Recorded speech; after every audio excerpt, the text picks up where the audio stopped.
Hey, it is October 28th, just a few days before Halloween.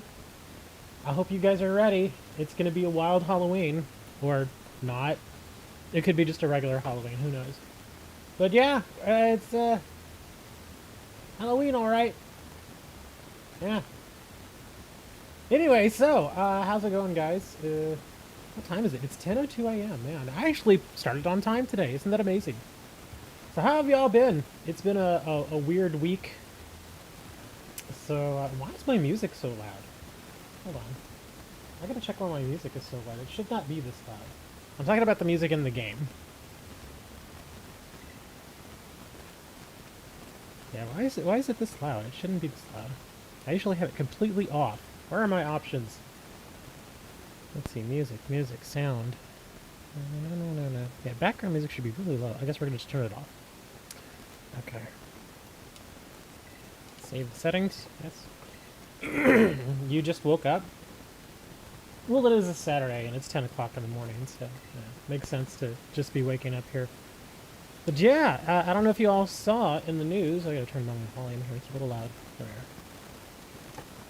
In the Pokemon news, we have Mismagius this weekend. So I guess we get to do like a Halloween type sort of thing. Yeah. Enjoy tricks and treats from Mismagius. Until Mismagius Terra raids. Mismagius will have ghost type as their Terra. Okay, we'll yield some spooktacular awards, including tons of rare candy. It'll be a frightfully festive time battling the magical Pokemon with your friends. Okay, so I'm guessing this isn't necessarily a difficult... Yeah, 5-star Terra raid. Okay, so it's just a 5-star. So this shouldn't be difficult at all. Shouldn't be. So, but we know how that goes sometimes. But yeah, it's, I guess something. It's something. Yes, it's 5-star. It is a 5-star raid, so where did my... I queued up... Oh no, did I accidentally close it? Darn it. I queued up some music for us, some Halloween-type music, and it's gone.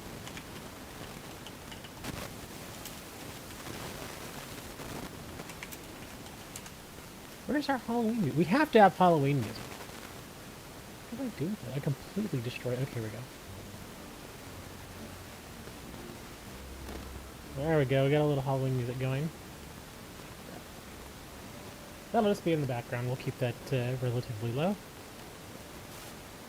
Ooh, it's the bulky! Bulky and scary! Alright, where's my full screen again? There we are. Yo, be right back.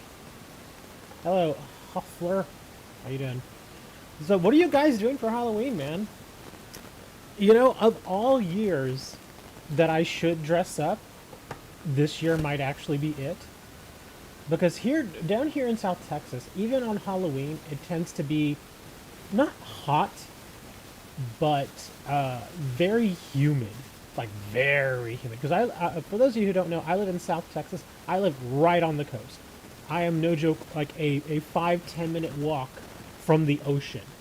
That's how close to the coast I am. I'm very, very close. I'm like right on it. And usually, when Halloween comes around, in most years, it's just really, really warm.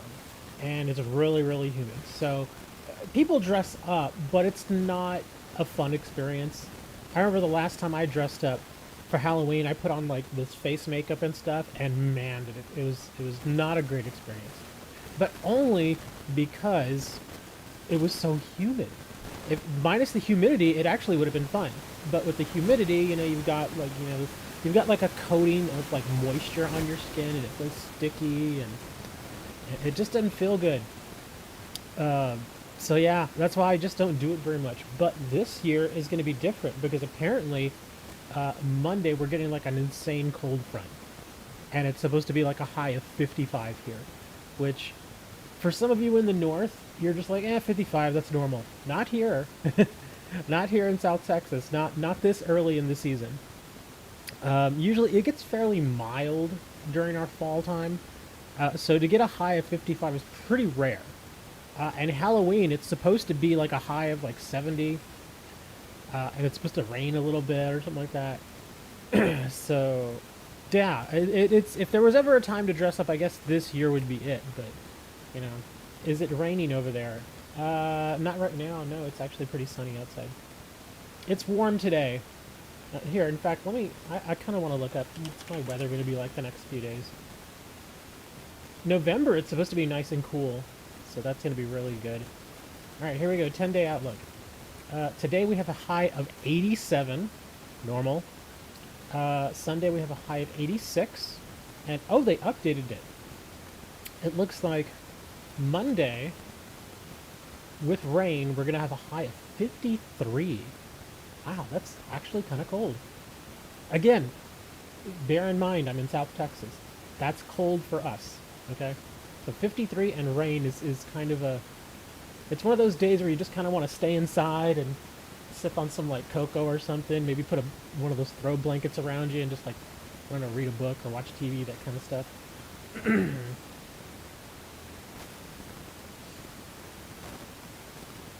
My mic is giving off a lot of static. Oh no. Let me replug my mic here. Give me a sec, guys.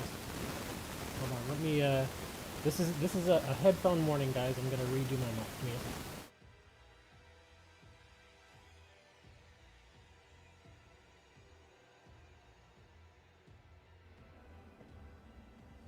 Okay, how about now? Any better? I have no idea. And I've mentioned it before that every now and then my mic will just give static for no reason. I think it's the cable, because it's fairly old. And so I think I'm probably going to get a cable here in the next few days. That's a whole other thing I wanted to talk about too. Oh, it's perfect now? Excellent. Okay. So yeah, Monday it's going to be a high of 53 with rain. Tuesday, a high of 60, which is going to be spectacular. It's going to be cloudy, but it's not going to be too bad. And that's on Halloween. So yeah, we're gonna have a high of 60 on Halloween. So that's gonna be awesome. It's gonna be really awesome. Do you play Duel Links? Not anymore. Used to play Duel Links for a number of years, and then I just got burned out on it. So yeah, I still log into Duel Links every now and then. You know, just to, you know, get like the free gems and stuff like that, and just to kind of check out what's going on. But I don't stream it anymore. Because the thing with, like with Pokemon, you don't have to be super competitive. But with Duel Links, every single match is competitive. And I just get sick of that. It can be very, very stressful for me. So I just don't play it anymore. I have been playing, as far as card games go, I do still, again, occasionally log into Yu-Gi-Oh! Master Duel. Again, same thing, just to get, like, the gems or whatever they give. But lately, for the past month or so, daily, I've actually been playing MTG Arena. And I'm not good at Magic. I'm not good at all. But it is kind of fun to play sometimes. And one of the biggest reasons I don't even stream something like MTG Arena is because none of you play. I've actually asked. Competitive is good, though? Or I know you meant competitive, although you spelled it competitive. Well, see, that's the thing, Full, is some people enjoy competitive, some people don't. I generally don't. I just don't like it. When I play a game, I just want to be able to have fun. I just want to relax. But when you're constantly facing people who are ultra competitive, and they exude that sort of like, I'm going to beat the crap out of you, and this sort of thing, it's like, okay, calm down, it's just a game. You know, that just stresses me out, and I just don't like that. So that's why I don't do it anymore. Plus, on top of that, when I was doing Duel Links, I was streaming like 3 or 4 times a week. And that got very tiring. Because for me, even though the matches in Duel Links are, what, like 5 to 8 minutes long usually? That's 5 to 8 minutes where I'm like, have to be like super focused on one particular thing that I'm doing. And I just don't like doing that because I have to do it for 8 minutes, stop, do it again for 8 minutes, stop, and that over and over and over again when I'm doing a stream. And that, I mean, it actually does get very tiring. It really does. I need to IV train my team, so I need some bottle caps. Go buy some bottle caps. Yeah, you can actually buy bottle caps if you have money in Pokemon. Yeah, they're like 20,000 each. They're pretty expensive, but you can buy them. If you like really need the bottle caps, you can buy them.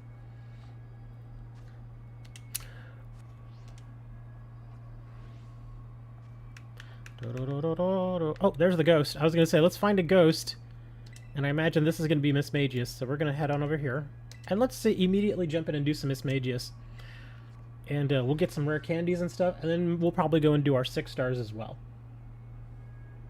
And again, for those of you who don't have the DLC, if you'd like, I can head over to the DLC area, and we can do some of the raids out there so y'all can catch some Pokemon that you may not have access to. Bottle caps are 20,000 each. That they are. Yeah, that's why I said they're expensive, but you can buy them. No, jump up there. There we go. All right, let's get rocking and rolling here. Mismagius, so it's a ghost type, and it also does ghost moves. What would be a good antithesis to this? What does ghost not like? I know ghost doesn't like other ghost. I don't really get to use ghosts that much. Let me see.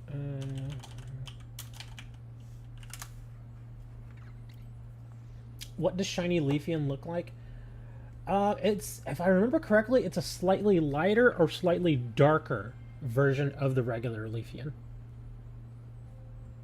Ghost doesn't like dark? Oh, okay.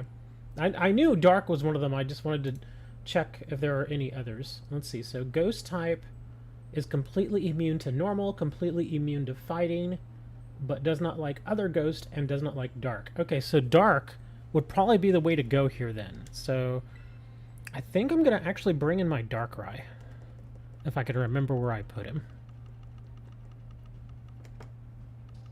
There he is. I actually just trained up Darkrai. Let me double check something here. Did I give him a held item? I did. Okay, good.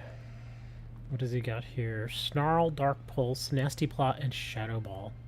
Oh, this guy would be perfect. Yeah, this guy would be absolutely perfect. Okay, so we're going to take in Creepshow. You heard that Annihilape is the way to go? I don't know if I would trust Annihilape. And besides, this is just a 5-star raid. It's not a 6 or 7 star, so this guy should be easy regardless. I mean, I guess you could bring Annihilape in. The only thing is that I would worry about is if your Annihilape doesn't have really good defense, it's probably going to get hit pretty hard by some of the stuff that Mismagius does. Yeah, this guy shouldn't be very hard. Ruinous Quartet might work.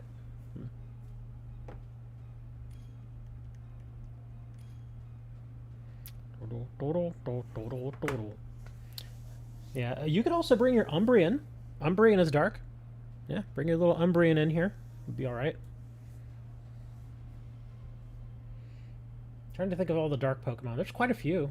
Yeah, Darkrai, Umbreon, some other ones. If needed, I could always run it through the calculator. Where is the calculator? Let's see. Here we go, software.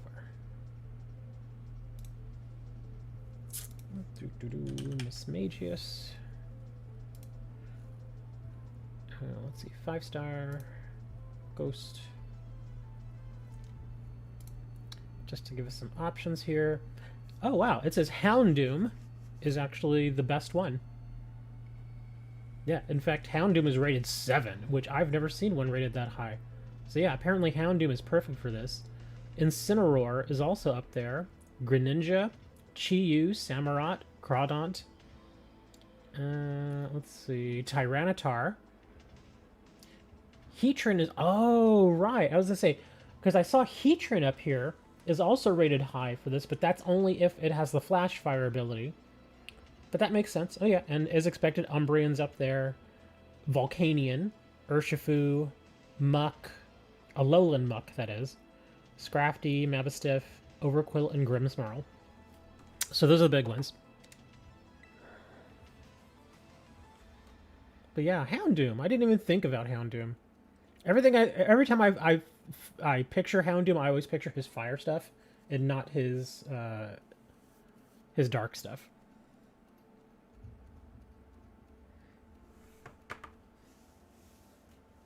Yeah, Tyranitar should be fine.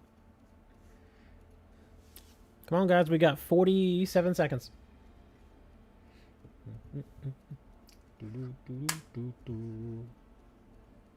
You have Iron Val with Night Slash.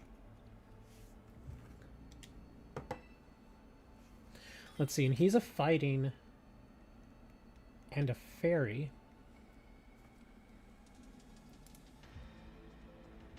I think should be okay. Fighting, psychic. Yeah, I think it should be okay. You won't get hit super effective, so I think you'll be alright. Yeah, like I said, I don't imagine this guy's going to be all that hard, being just a 5-star. He might be annoying, but I don't think he's going to be hard. Oh, you brought Sandstream? Why you want to do that to us, man? Yeah, man, why you want to bring Sandstream in here? Now we're all going to get hit every turn. Here, I'll just snarl him.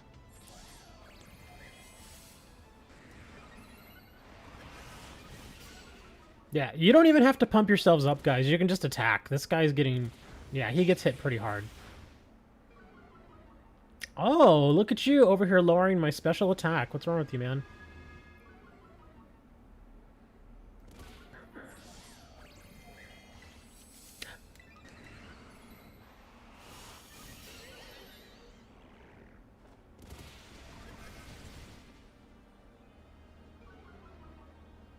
Yeah, I'm just going to keep lowering his special attack.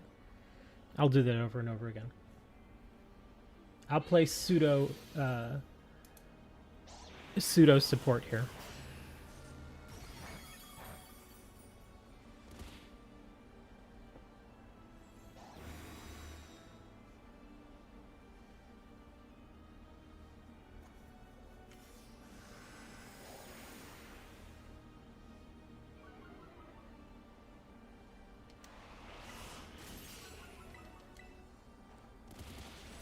Okay, why do you keep hitting Hawk? I have to ask you. Is there a particular reason why you keep doing iron defense? You don't really need to here. I mean, I get the idea. You know, obviously you want to increase your defense, but first, Mismagius is hitting with special attacks, not regular attacks, so your iron defense isn't benefiting you at all. Just go ahead and attack, dude. It's all good. Yeah, that's why I'm wondering. I was like, why is he doing iron defense? It's not benefiting him at all. Yeah, again, the Mismagius is doing special attacks. And iron defense only raises your regular defense, so it's not giving you any sort of benefit here.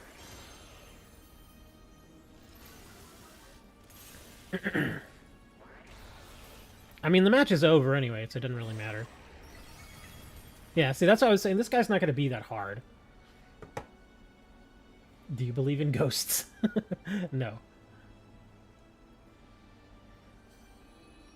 Bloop. Maybe next time I should just bring my shiny Mismagius. I'm just gonna catch this for the heck of it. I'll bring my shiny Mismagius next time. Just so it'll be ghost versus ghost. For the heck of it. Because, yeah, this thing is not very hard.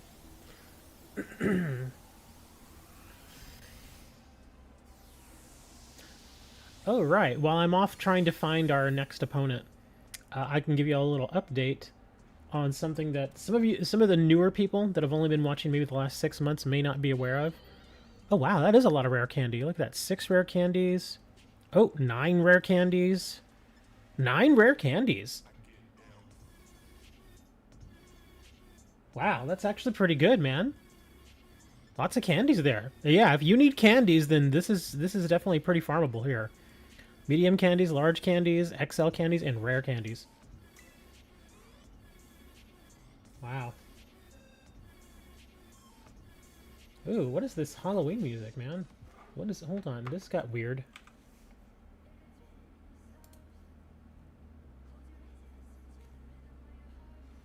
Yeah, this Halloween music got a little weird. Sorry.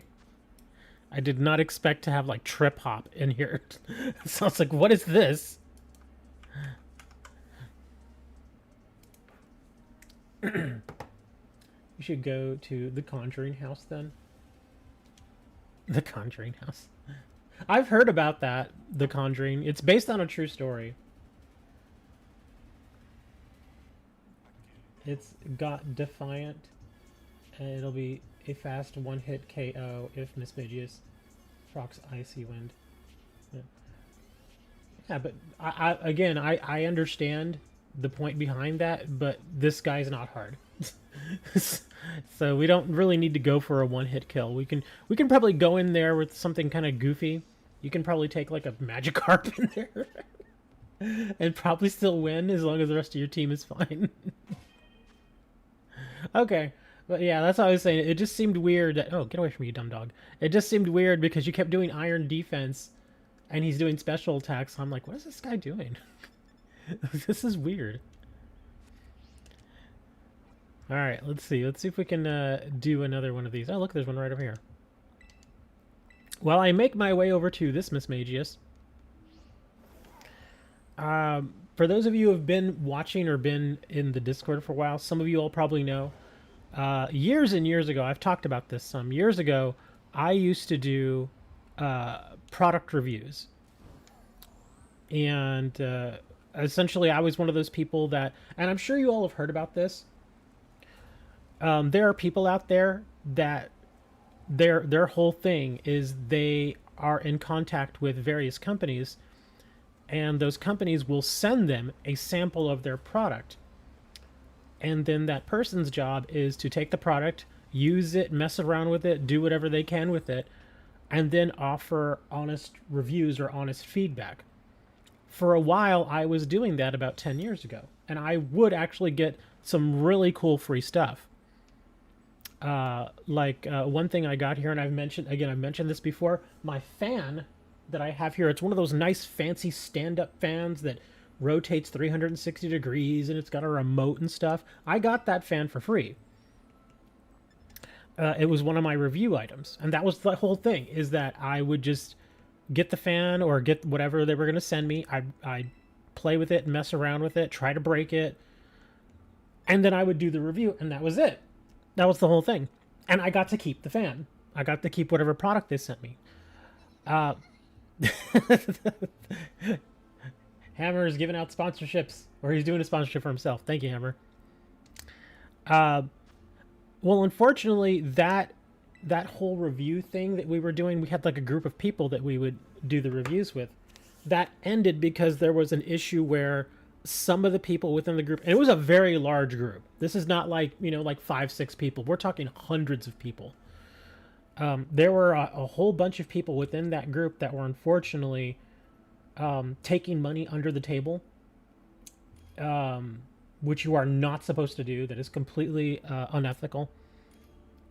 They would take money under the table to review an item and only give it a 5-star review, which you're not supposed to do. You can give a 5-star review, but only if you sincerely feel that that item really is worthy of 5 stars. Like if the item, for instance, just doesn't work as it's supposed to, or if it breaks easily, that sort of stuff, you have to give the proper, review for it. Like, okay, it seems like sort of like if I got something that came to me and it worked, but then it broke after like 2 days, that's not a 5-star review. That's like a 2-star review, because it seemed like it was going to be okay, but then it broke in 2 days.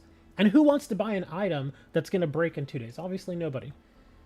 So there are a lot of people that were taking, not only would they take the items that were sent to us, but they would get paid under the table without telling the rest of us. They would not disclose it, which you are supposed to. And then they would give these 5-star reviews, which is incredibly unethical. And Amazon caught wind of this, and they were just like, well, too many of y'all are doing this shady stuff, so we're just going to kill the project completely. Which was a huge bummer, because I actually really enjoyed it. Obviously, it's nice to get free stuff. And then it really wasn't that hard to do a review, because at the time, again, another thing that some of you all may not know about me is I, by trade for a while, was just specifically just a writer. And so writing stuff like reviews is very easy for me. But like I said, that whole program went away. It was unfortunate, and I stopped doing that stuff. Well, Amazon decided to start the project up again, except now they call it Vine. if you've ever gone to Amazon.com, if you look at some of the reviews there, some of the people that have left reviews, they'll have a little badge by their name that says Vine. It's usually in green letters. Those are people that are specifically selected for the Vine program. And they are people that get stuff for free. They get to mess around with the stuff, play with it, all that stuff. And then they give the honest review. And they get to keep their stuff. Well, I was recently asked back to do Vine. I think it was last Friday. Not this past Friday, but the Friday before that, I think, was when I got asked. So I was like, oh, sweet, sure, I'll go back in and do it again. And so that's what I did. I got accepted back into the Vine program. And now, for the past week, pretty much every day, I'm getting like a slew of free product just showing up at my doorstep now. Which is pretty nice. And the cool thing is, back in the day, there was only a very small select number of products. Like at any given time, you'd have a selection of like 10 things to review. Well, now, the way they do it is, and I'm not kidding here, I have a choice of like 36,000 different products that I can just request, and they'll send it to me and I get to review it. And that's just actually really awesome. But again, when they send this stuff to me, I actually do have to put in the work. I do have to write the review. I've written a few reviews already. Some of them are already live. But that's another thing that they do. Whenever we write our reviews, they actually have people that go over our reviews and double check stuff for accuracy, that kind of thing. And just to make sure that there's no conflict of interest or any money is being passed or whatnot, that kind of thing. But I'm actually just really happy to be back in the program, because it actually is pretty cool. And a lot of the stuff that I'm able to order is stuff that I would use anyway. So that's pretty cool. Like one thing I got just recently was, and I don't know if this review is live yet, but I got a 20-pack of these things in the card business that we call one-touch holders. It's basically a very strong, very rigid magnetic holder for a trading card. And they're actually quite expensive. They usually cost about $1.50 each. And I got a 20-pack of them for free. And I got to review it and everything. In fact, I filmed the review that I did, and that's going to be going up on the channel here probably in the next few days. Does Moonblast have a TM? I don't remember if it does or not. I really don't remember. But yeah, that was pretty cool. So I got a 20-pack of those, and I am actually using them. I still have some that I haven't used yet, sitting over here. But I did use a whole bunch of them. Not only that, but I also got a top loader binder, which again, for trading cards. As you probably will notice here, as I discuss some of this stuff, I usually only request things that I feel that I can actually do an honest review on. And so you'll see a lot of trading card stuff. So I got a top loader binder, which I actually have right here. And again, I reviewed it. I won't give away the review. What else did I order? Oh, I ordered a card grading kit, which was kind of weird. I was kind of surprised to see that. And I did review it. And again, I'm not going to give away the review, but I do have all of that product here. I took a look at it. I filmed it. It was interesting. Who was attacking? I was trying to do my combo. Tyler, again, there's no need to try and one-shot this Mismagius. There's just no point to it. Because the thing is so easy that you don't really have to set up. If this were a 6-star and he was much harder and we were having to do a setup, then that's fine. But yeah, I'm telling you, with this Mismagius, we just don't need any setup. Review an RTX 4070. I could. I actually own a 4070, so that's why I could if I wanted to. The thing is, though, is I wouldn't really... If I were to review my 4070, I wouldn't be reviewing the performance of the card itself. I would just be reviewing the fans and how well it cools. That's all I would really do, because it's a 4070. It's going to perform like every other 4070 out there. Yeah, because the way that NVIDIA locks down their cards as far as performance, like the standard Founders Edition card has a set amount of power it will draw. It has a set frequency that it will hit. The aftermarket cards will go slightly higher, but ever so slightly. I'm talking like maybe 20 megahertz more. It's very, very light. So, for all intents and purposes, every 4070 is probably going to perform the exact same way. If it's the same actual die, the same actual CPU, it's gonna work the same way. Yeah. So really, you would only just review it just for its cooling performance. Like the one that I have an MSI 4070.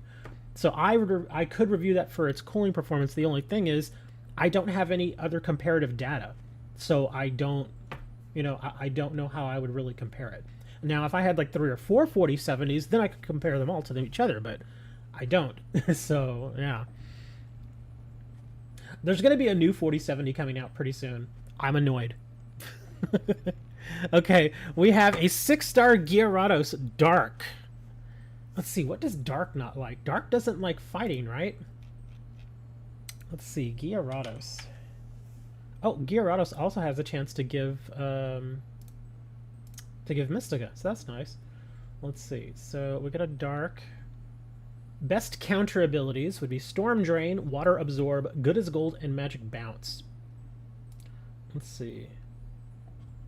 Oh, wow. Best counters for this guy would be Magearna, Volcanion, Lapras, which is Lapras even available yet? Primarina, which again, I don't even know if she's available yet. Is she? I've not seen any Primarinas. Empoleon. Oh, I actually have an Empoleon on my team right now, but he's not max level. Tinkaton is also a good counter. Let me see. What else we got? Klefki, Azumarill, King Gambit, Magnezone. Oh, Vaporeon with Water Absorb. That would work too. Let me see. What am I going to bring here? I think I'll bring my Tinkaton, because that's one I know I can just kind of plug in, and there you go. So I imagine I'm going to be hitting it with Play Rough. Yeah, I'm going to bring in my Tinkaton here. So I'm not going to have an advantage for ability, but... Iron Hands. Okay, where is... Oh, it's going to be in the front here, isn't it? Let me just make sure this is the right one.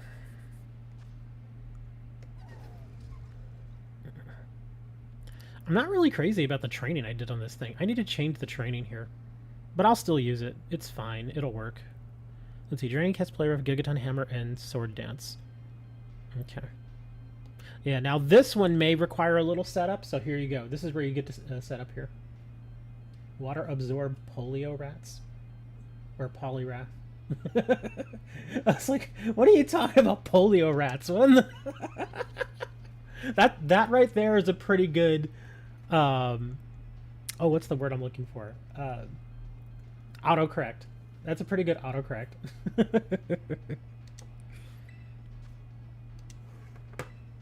Hammer, you want a 4070? The 4070 Super? I think that's what they're calling it. And it just bugs me because I always felt, and I said this from the very beginning, I always felt that the 4070 should have come with 16 gigabytes of VRAM and not 12. I always felt like I was getting shortchanged there. And sure enough, now they're bringing out another 4070, and it's going to have 16 gigabytes of VRAM, and I'm like, God damn it. Like, why couldn't you have just released that originally, man? I would have felt a lot better paying the $600 if it had 16 gigabytes of VRAM. And you know what the thing is? Is the 4070s recently have actually come down in price. They've dropped about 50 to 60 bucks, so they are cheaper now than they were. And so I'm guessing the 4070 Super, when it comes out, how much you want to bet that's also $600? I'm fairly certain it's going to be $600. If not, it may be, they may try to price it at $650, but I think that's a mistake. I think it's going to be $600, and that bugs me. Because like I said, if it's, the only reason I got the 4070 when I got it was because I really needed the upgrade. And it performs well. The only problem is, especially when I'm doing my AI stuff, I always cap my VRAM like in an instant. I immediately cap the VRAM. The game didn't let you in? Ruh-roh! You see 4070s used for 450 to 500. That's not bad. See, that's the thing. If the 4070, again, this is not a TI. This is a regular old 4070, because when we wanted the price to be like around 500 bucks when it came out, because when I bought my 1070 Ti back in the day, and again, this was the Ti version, the 1070 Ti, when I bought it, was right at about $500. So that sounded right. And of course, you know, the whole inflation thing, so they're going to say, oh, well, the prices have gone up. That's why I was saying if the 4070, the regular 4070, the non-Ti, would have been right around $500, I would have been happy paying that. I would have been perfectly fine with it. The 600 was too much, but I needed the card. And again, I think Moni probably remembers, I had been waiting and waiting and waiting for AMD to put out the 7700 XT, and they just took their sweet time doing it. So I had no choice but to get the 4070. And I don't necessarily regret it performance-wise, because it does do well doing AI stuff, especially with the tensor cores. The tensor cores are amazing for AI. The AMD cards, they can still do AI stuff, but they're just not as good because they don't have tensor cores.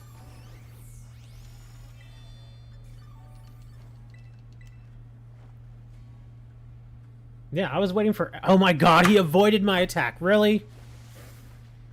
Yeah, I was waiting a long time for that 7700. And it just...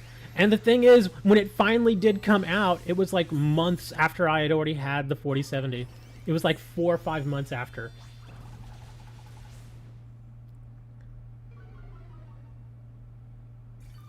Okay, good. I should get a heal here. There we go. Nice big heal. This guy's actually not that hard. Yeah, this guy is surprisingly easy. Yeah, we were beating the crap out of this guy.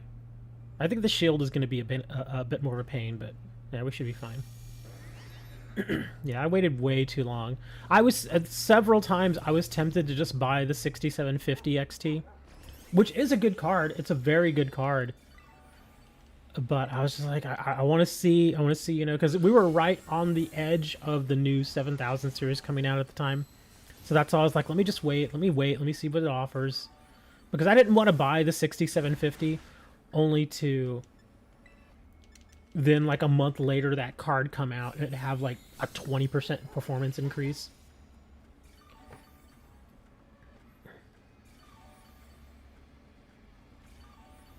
Not sure if you should get a Steam Deck or a new GPU. That's what I was telling you. You need to just think about it for a little while. Because don't get me wrong, a Steam Deck is cool. Steam Deck is pretty cool, but at least for me, I would much rather get a new GPU. I would just get a new GPU. Because you can just do so much more with the desktop than you can do with the Steam Deck. Yes, you can dock the Steam Deck and all that, but you're always going to be limited by how much power that processor can just pull. And it's a decent processor in the Steam Deck, but it's not a desktop. It's just not. It's... because think of it, the chip that you have inside the Steam Deck, for all intents and purposes, is a laptop chip. And the laptop... And notoriously, laptop chips are just not as good as a desktop. They're just not. Even though, like, say, for instance, GPU-wise, if you were to get a 4070, a regular 4070 GPU, and then get a 4070 mobile chip that goes in a laptop, that regular 4070 for desktop is always going to outperform it. Always.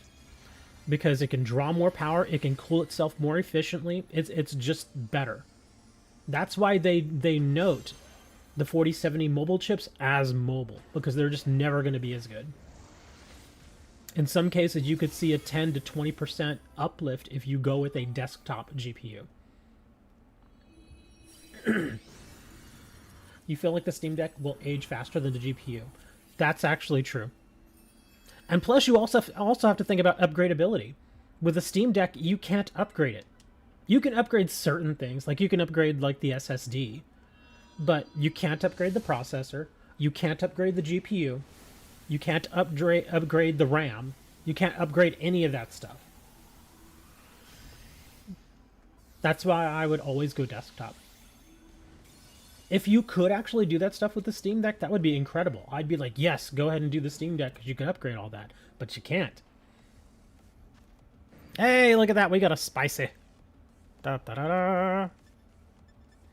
Spicy. Oh, and a Comet Shard. There you go. Go, sell the Comet Shard and the Star Pieces and go get yourself a bottle cap.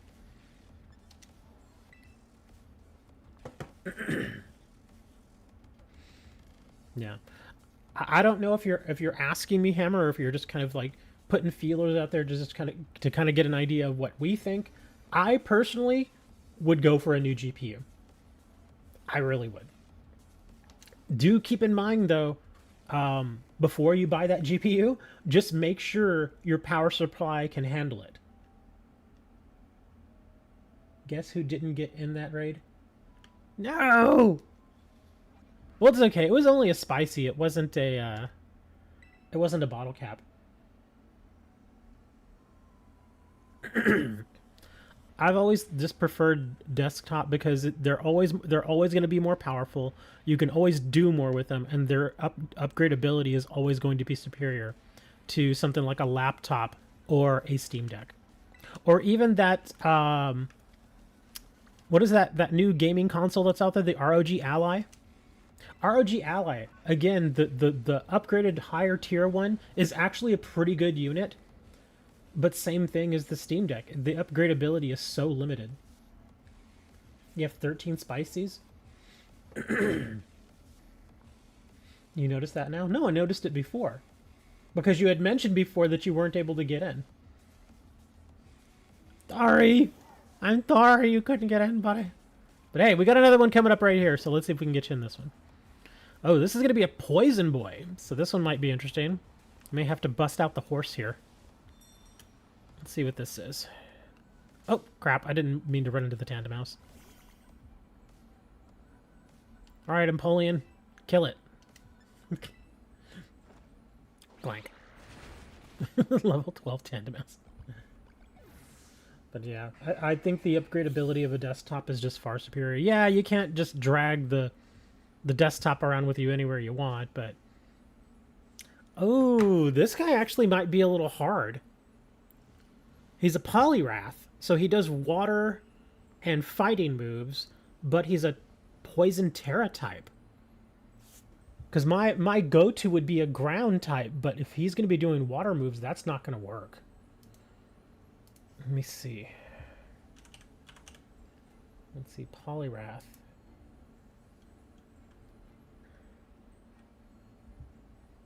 Let's see, and he's a 6-star, and he's a poison type. Let's see. Best counter abilities against Storm Drain, Water Absorb, Bulletproof, and Good as Gold. It says the best counters... Wow, there really aren't a lot of good counters for this guy. Yeah, there really aren't. There's a few, but even then, they're not really considered that great. The best one it's showing here is Clodsire, but only if it has Water Absorb. Yeah, that actually looks really good, though. Yeah, because Clodsire is a ground and poison, but he will counter all of the water-type moves that this little guy does. Let me check my Clodsire. Let me see what my Clodsire is.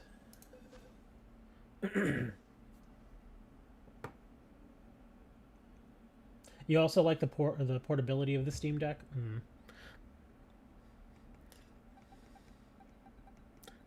I mean, you do have your Switch.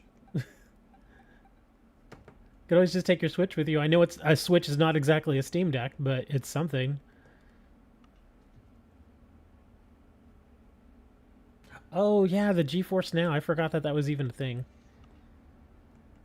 Yeah, I have a couple of Clodsires here. Okay, so that's ground. Let me check. Does this guy have Water Absorb? Yes, he does have Water Absorb. Oh, he's not even fully trained. But he's fairly high up there, though. His attack and defense are maxed.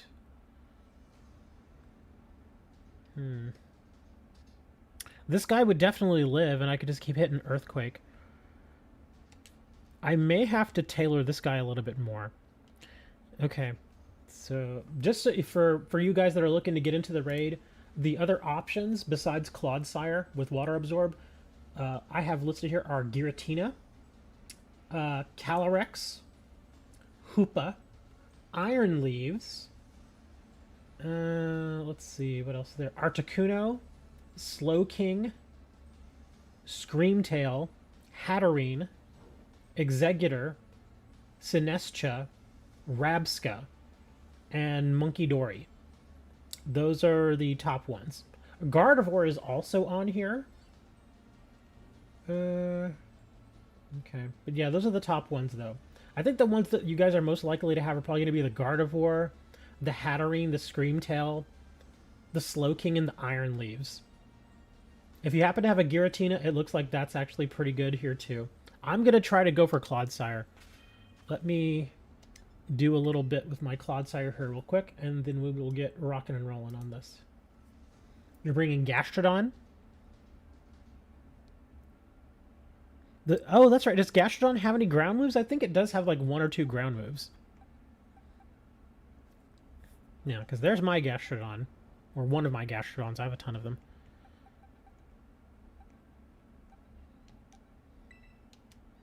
Yeah, let me move this in here real quick. It's not going to play Call of Duty. Well, it would play Call of Duty. It's just not going to do it well. It's going to do it poorly. Okay, I do need to change a couple of things here with this guy.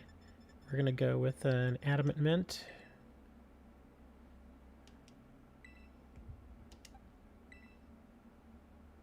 Yes.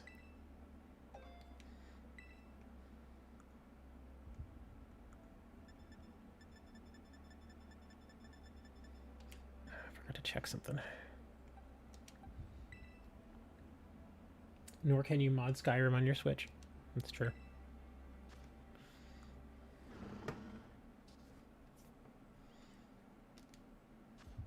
Earthquake, okay. Iron Head, Poison Jab, Helping Hand. I think I can change out Helping Hand. Let me see what else I have here.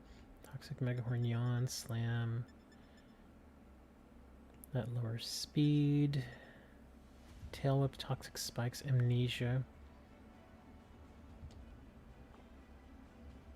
I was thinking I could throw Mud Slap on this guy. Just to lower his accuracy a bit, give us a little more there. Let's see, Chilling, no, not Chilling Water, Bulldoze. Lowers his speed. Stomping Tantrum, Gunk Shot, Liquidation. Earth Power is special, yeah. Toxic, High Horsepower. This hits really hard. I'll give it a try. You have Mid Slap too? You're gonna give us Mid Slap? Not Mud Slap, Mid Slap.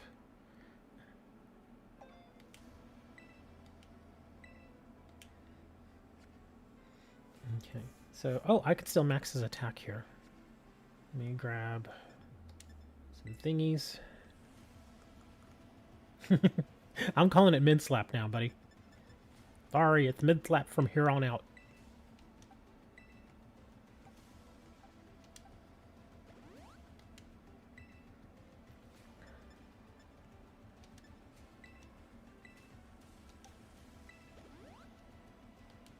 Oh, he only needed 1 more to max, huh?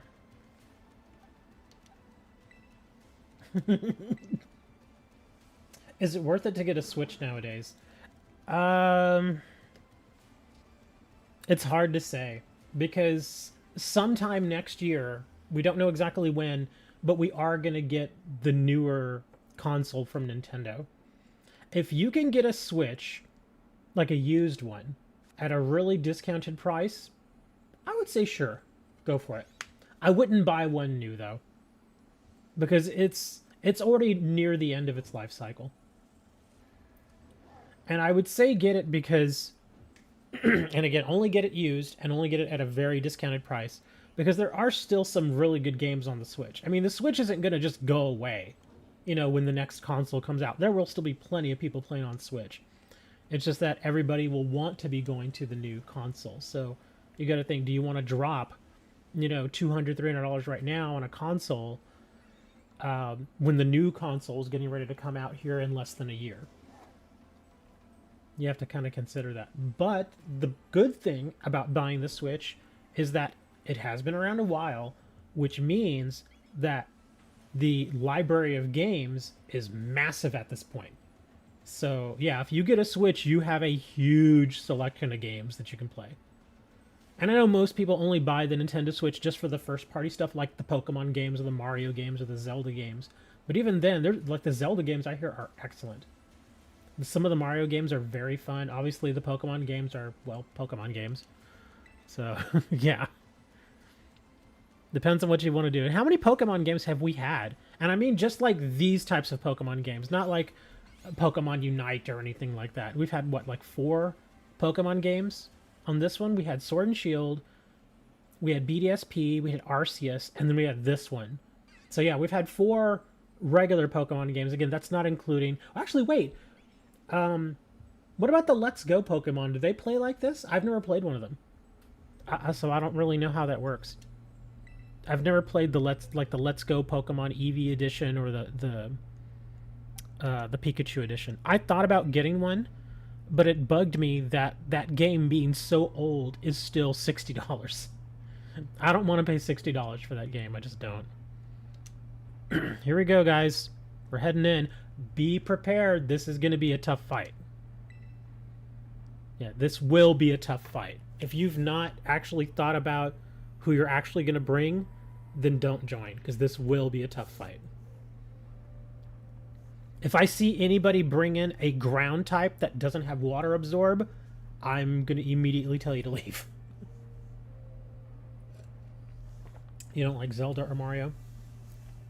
There's some other first-party games that are pretty good. Isn't that Pikmin game? Isn't that a first-party? I think it's a first-party.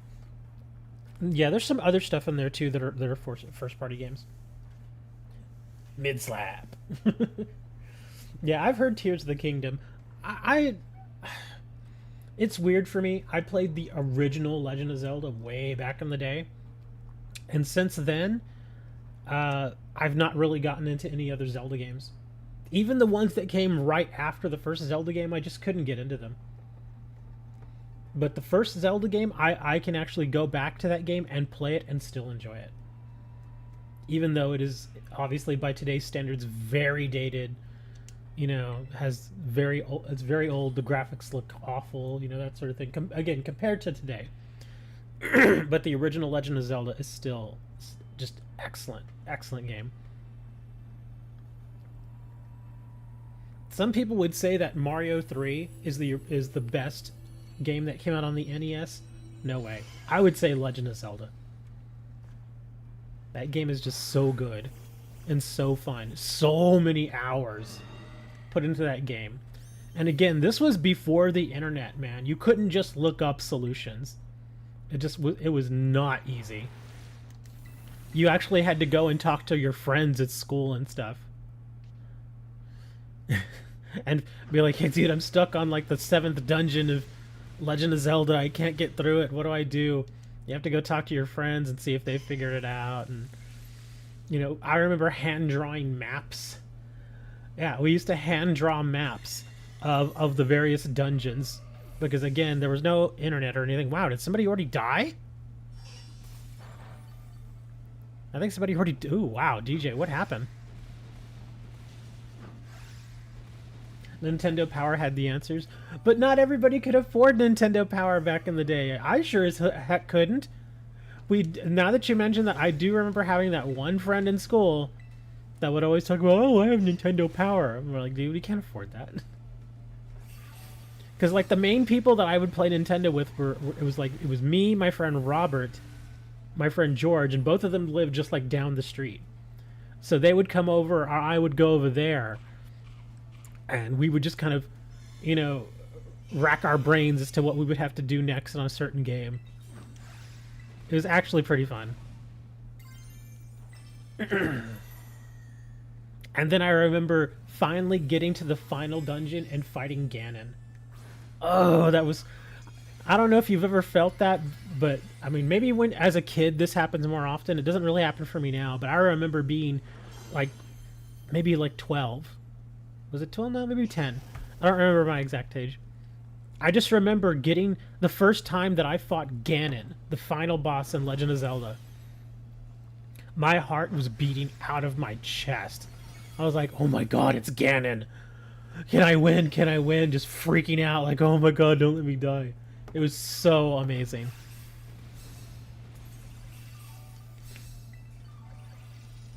I'm actually doing fairly well here. The water absorb definitely helps. Yeah, I will tell you the water absorb is definitely helping here. Got a Rainbow Unknown card yesterday. A rainbow? I know Unknown has been released. It was in Sword and Shield. I don't remember which set it was in, though. Was that Fusion Strike? Yeah, I can't remember what set that's from.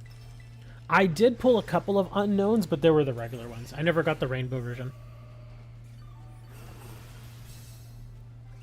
Back when games were actually completed and not half finished. Well, that was the thing, man. Back in the day, you had to make sure that game was finished when you released it, or you were potentially looking at a massive recall. There was no DLC back in the day, man. It was either you get it right, or you're not getting it right. That's why one of the most famous things that I think it was the president of Nintendo at the time, or somebody with Nintendo said something around somewhere along the lines of, you know, something about a bad game is always bad, or I don't know, some weird stuff he said. But he was essentially saying that, look, we have to get the game right the first time, because if we don't get it right the first time, then it's just going to be broken forever. Because imagine if you release a Mario game and there's a game-breaking bug in it back in 1990, when there was no DLC, there was no internet. There was technically internet, but most people just didn't have access to it. Yeah, I mean that basically, if the game shipped broken, it was going to be broken forever. And if you get, you know, 500,000 people all complaining, "Hey, this game is broken. I want my money back." There's a good chance you're going to get sued. So you pretty much have to take all those cartridges back and fix them. And that would have been a massive amount of money. So you were, what, 45? The Legend of Zelda is old. Yes, The Legend of Zelda is old. But I still have the cartridge. People still play Legend of Zelda. In fact, I think you can still play it on, whatchamacallit? On, I guess the Nintendo Online service that they have now. I think you can play Legend of Zelda. I'm not sure, though. I don't remember. Okay. Yeah, unfortunately, DJ may have to make an adjustment here because he died like 3 times. That's okay, DJ. I'm not getting after you. I'm just saying you need to make an adjustment. Or, do you happen to have a Clodsire? I would say if you have a Clodsire, I'll give you a few minutes to get... I left for 1 minute and you guys are dead. Hey, I didn't die. I was fine. I did perfectly fine. But yeah, I think DJ needs to make an adjustment. If you can't adjust the Gardevoir, I would say if you have a Clodsire, bring the Clodsire. You have a water absorb Vaporeon. The only problem with the Vaporeon is Vaporeon doesn't have any ground moves. Let me see, and let me check something here. So this Poliwrath, he does fighting and he does water moves. Let me check something here. Yeah, he does Brick Break, Liquidation, Focus Blast, Haze, Rain Dance, and Bulk Up. It probably wouldn't be a bad idea for us to have a Taunt. Let me check something.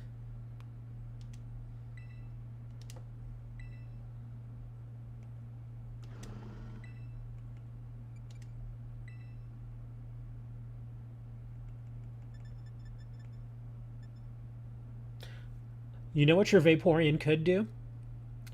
Chilling water.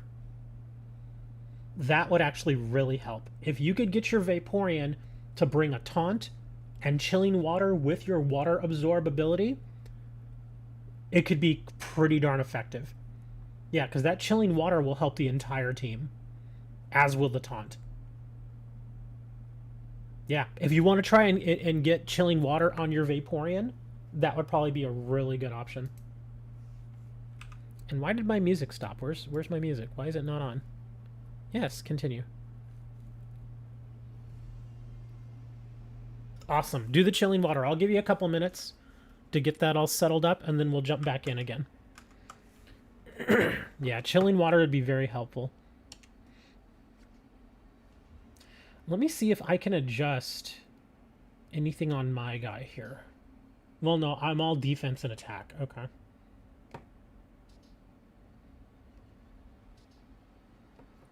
I'm not hitting super hard, but I'm hitting fairly decently.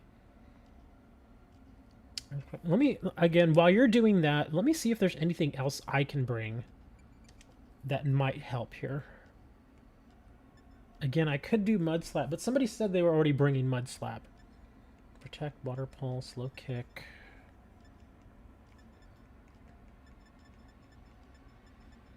Endure, Sandstorm, Sleep Talk, Rest, King Shot Liquidation.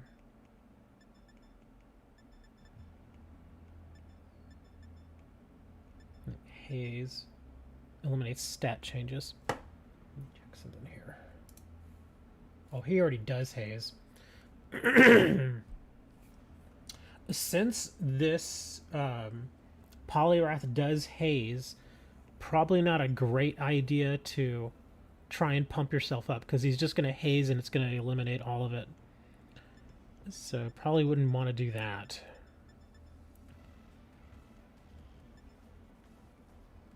And I know when he hazes, he's going to reset his stats too.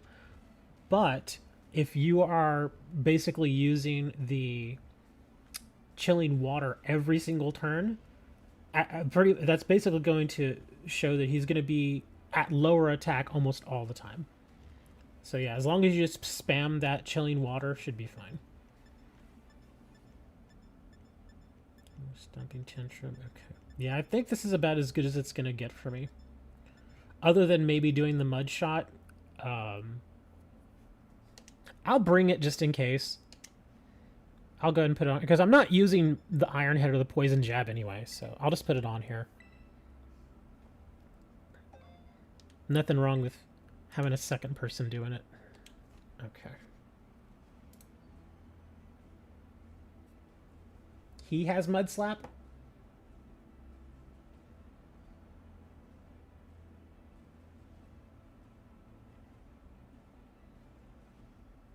I think it's also on the Mini NES, SNES.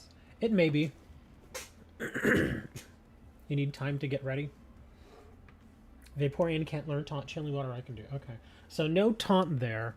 That's okay. I don't think I can learn Taunt either. Yeah, I don't think I have Taunt. I have Yawn. I could try to put him to sleep. I mean, I'm not using my fourth attack anyway, so I might as well just put it in there. Yeah, I'm not using my steel move. Yeah, the Iron Head I'm not using. Although that could make him flinch, but that's, yeah. I'll just throw Yawn in there.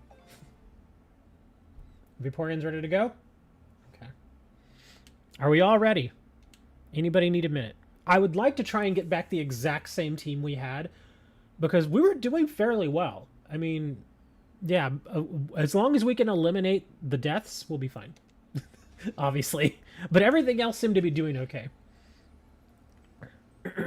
Ooh, look, it's an Ekans. Hello, little guy. You're a nice snaky, aren't you? Can I pet you? Oh, he's just chilling there. Let me alone, man. I'm just being a snake. Okay, Hustler says he needs a minute. Okay, I'll give you a little bit more time. Let me grab a little paralyze heal here and that too. Who are these people? I never noticed these people. Who are they? Oh, I can talk to them too. Who are these people? Yeah, I have never noticed them. Let them snake around. Yeah, who are these people? Uh-oh, I hope this doesn't throw me into something. It's possibly flying on here.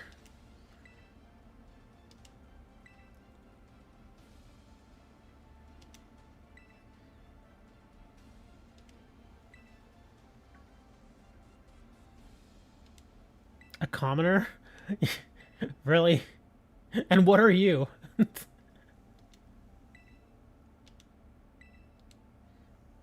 Is it bad manners to shake their hand? Who are these people? Are they supposed to be like celebrities or they're rich snobs? Eh, they bleed just as easily as all of us do.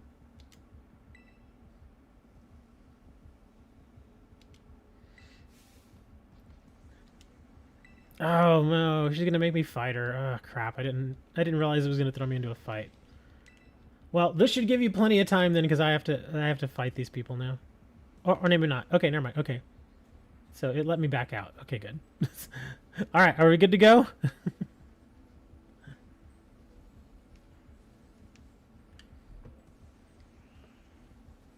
You have level 100 Pokemon. No, not my whole team. Yeah. I mean, I have the Clodsire, but the rest of my team is not 100 yet.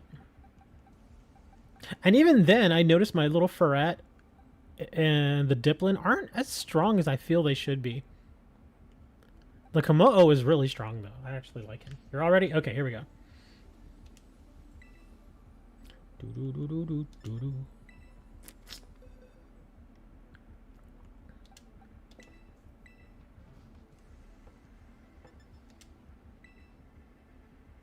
All right, here we go. Again, I want to try to get the same team, guys. So if you weren't in before, please just kind of hang back and let the others get in. If for one reason or another somebody from the old team can't get in, then, you know, or isn't available, then we'll go ahead and get somebody else in there. But I'd like to try to get the same team.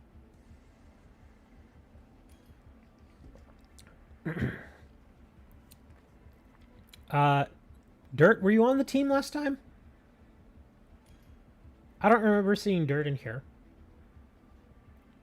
I know DJ was on the team. So at this point, the last slot should definitely go to DJ. Okay, there's DJ. Okay, good.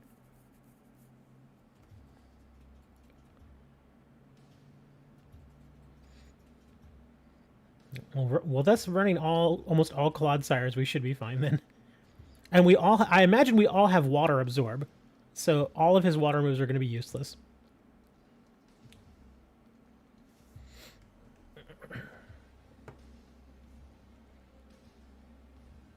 It's the same team? Excellent. Okay. Let us go then.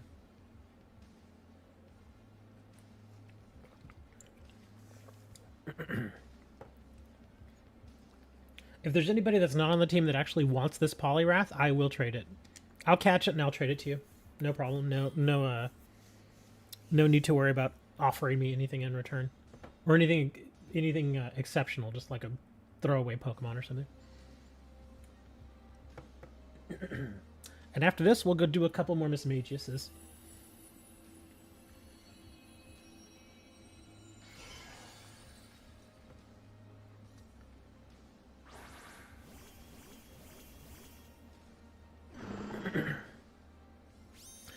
I actually do have a shiny Clodsire, but that's not the one that I had ready. Here, I'll Mud Shot too. Make this guy miss everything.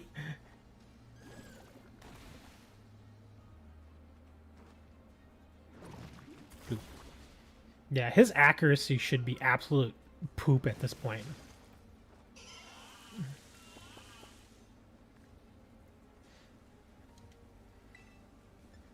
All right, let's get some Earthquake in there.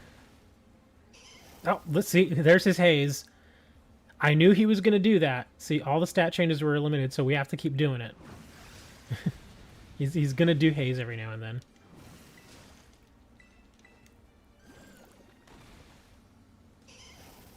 Man, he just loves using that Haze. He's going to keep using it. That's actually not the worst thing in the world, though. Because as long as he's constantly using Haze, he's not attacking us.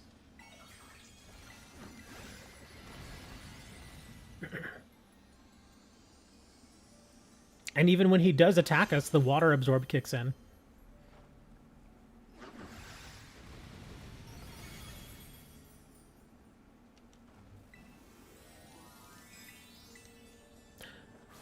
Oh, I don't think I mentioned it, but I would say, oh, crap. Well, I guess that doesn't matter. That's fine, because you have the water absorb. I was going to say, don't Terra, but then again, it's like, it's fine, because you still have water absorb. And I guess it'll just pump up your chilling water that much more. Okay, that's fine. Yeah. I thought about it for a second, and I was like, yeah, it shouldn't really change anything. Because I don't think his fighting moves hit water any more or less. So, yeah. There we go. There's the shield.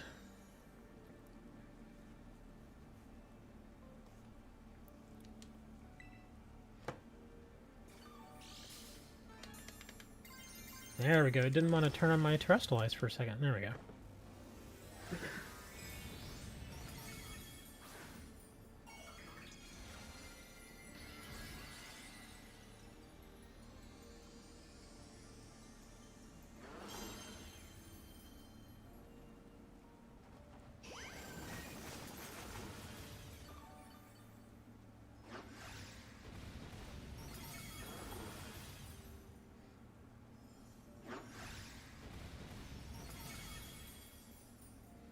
Game over.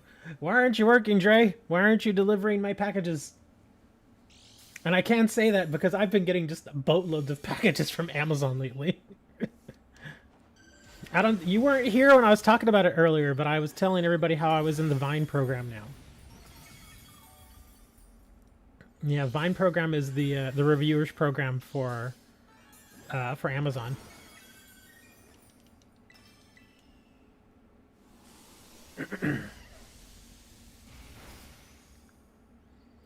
And because I'm in the Vine program, I'm getting all sorts of stuff delivered now. I'm actually only getting 1 item today, but tomorrow I'm getting like 4 items. And then Monday, I have scheduled like 2 items. Oh, you only do the Amazon when your sister needs you. Oh, okay. Well, I'll tell you that last time, or yesterday, I should say, somebody needed to help the guy who was delivering my packages because he had to delay like 8 times. Poor dude.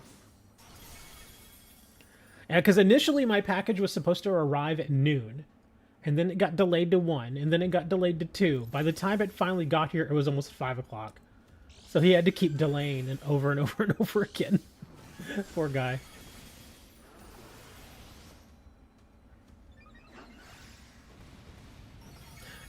You know, this fight is going really, really well right now.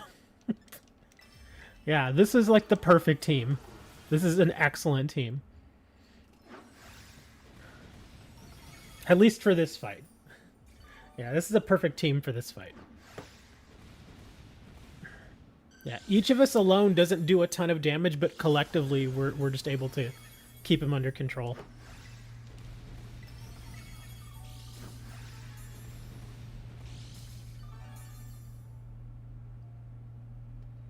Got your Lions outfit? No! Don't put on a Lions jersey. Don't do it, man. You're gonna jinx them. Don't do it. If the Lions lose again tomorrow, I'm gonna blame Dre.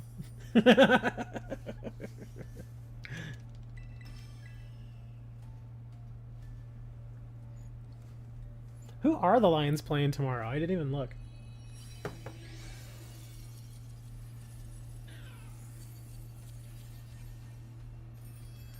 The Clodsire started moving on your screen.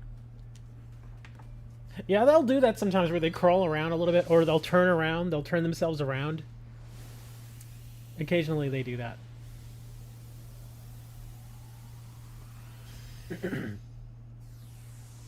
Raiders or Ravens? You better hope it's the Raiders because the Ravens are doing really well right now.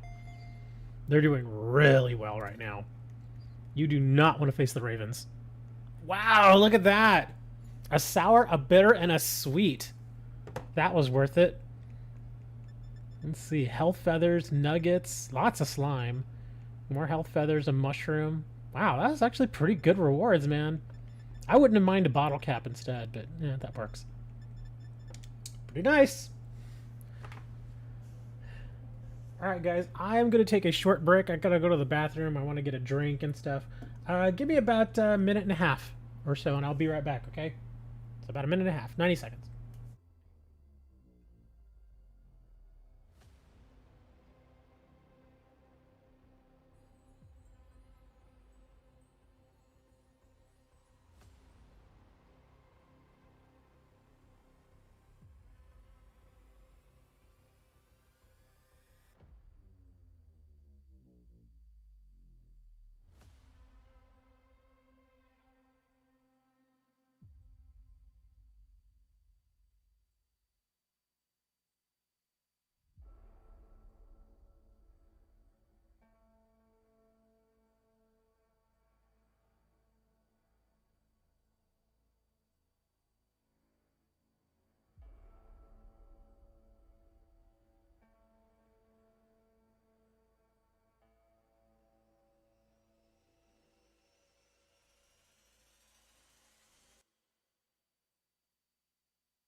Was that 90 seconds? I don't even know.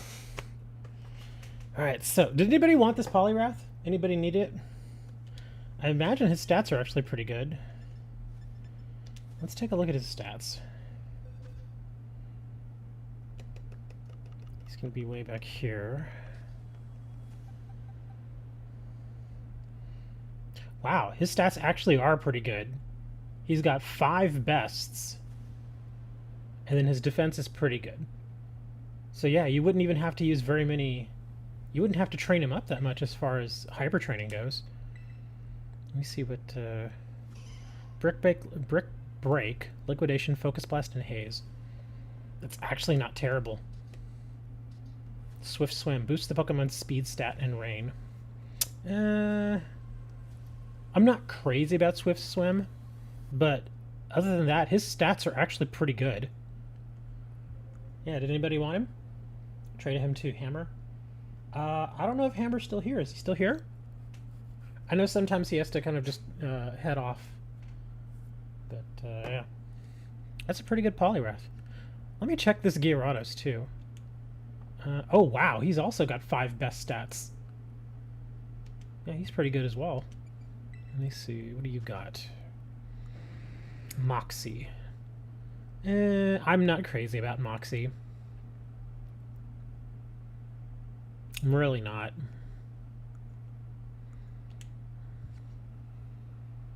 Yeah, but those are actually 2 pretty goods. Let me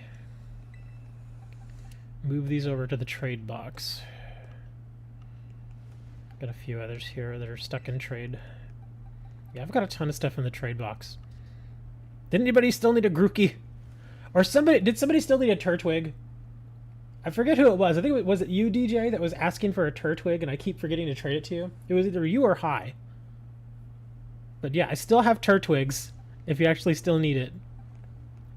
And I still have Grookies. What else do I have here? You'll take a twig? Okay, sure, I'll trade you a Turtwig real quick.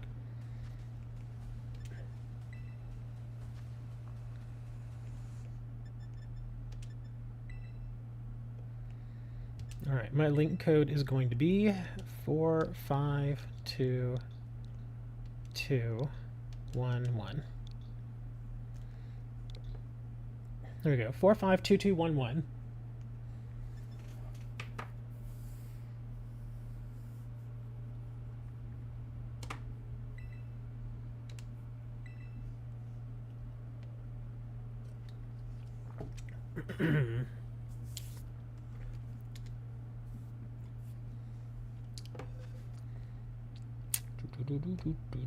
And you wanted a twig.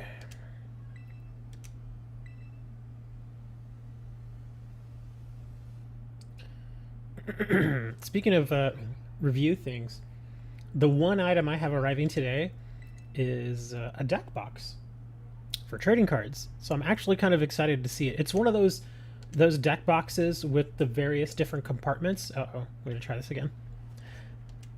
Yeah, it's one of those with the different compartments in it, so I'm looking forward to seeing it.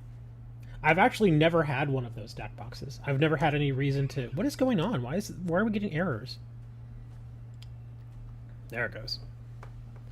Yeah, I've never had one with the different compartments, so I'm kind of curious to see how it is. Previous to that, I actually got another deck box. Was it yesterday or the day before? I got another deck box that I did a quick review on. I was pretty decent. It was an ugly color, but the box overall is actually good. That's the one kind of downside to taking some of these products, is that whenever they send you stuff and they come in various colors, they usually send you the least popular color just because they have plenty of them. And so the deck box they sent me was brown and blue. I was like, okay, I guess I'll take it. Because the other colors actually look pretty good. Like one of them is red and yellow, another one is black and white, another one's black and blue. And then for some reason they decided, well, we're going to send you brown and blue. I'm like, all right, I guess.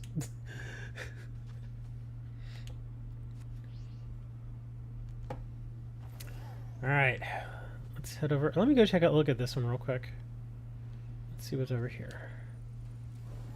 Look at these rice fields. Anybody need some rice?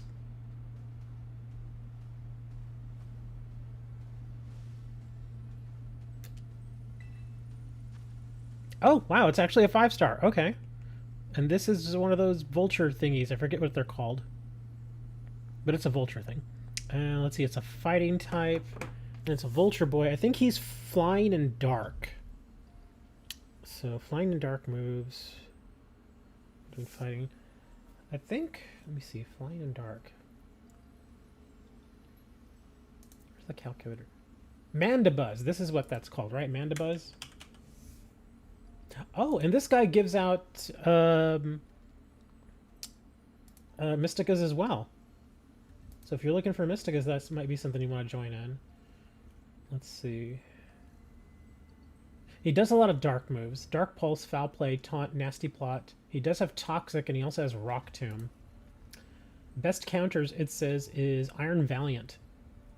Iron Valiant, followed by Magearna, Great Tusk, Hatterene, Urshifu, Scrafty, Grimmsnarl, Tinkaton. I'm pretty sure I have an Iron Valiant I can bring here. Enjoy the Eevee. I've got 1,000,000 Eevees. I remember for a while on Sword and Shield when I was doing all the surprise trades, I think I managed to accumulate something like 14 or 15 shiny Eevees just from the surprise trades. It's kind of insane. And I still have some of them.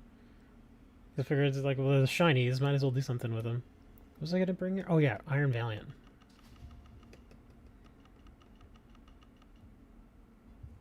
Where is my Iron Valiant? Everyone loves Eevees. I do have a couple of graded Eevee cards. I have a Leafian that Hammer actually sent me. And then I have a Glaceon that I bought myself. You have all the shiny Eevee evolutions? I do as well. They're in various places. If they're not in the game, they're in my Pokemon home. I think this is the guy.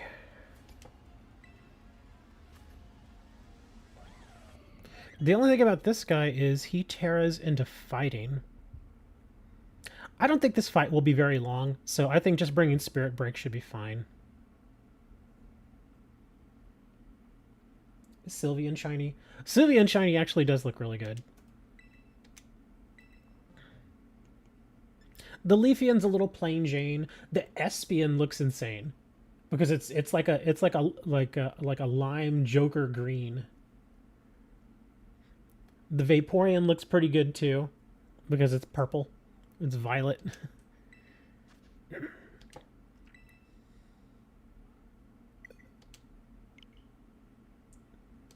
You say emerald green. It looks like a Joker green to me. Could be similar color.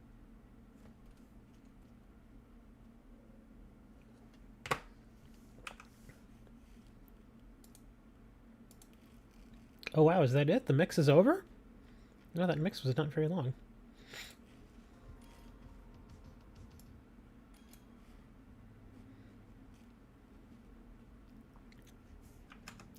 You're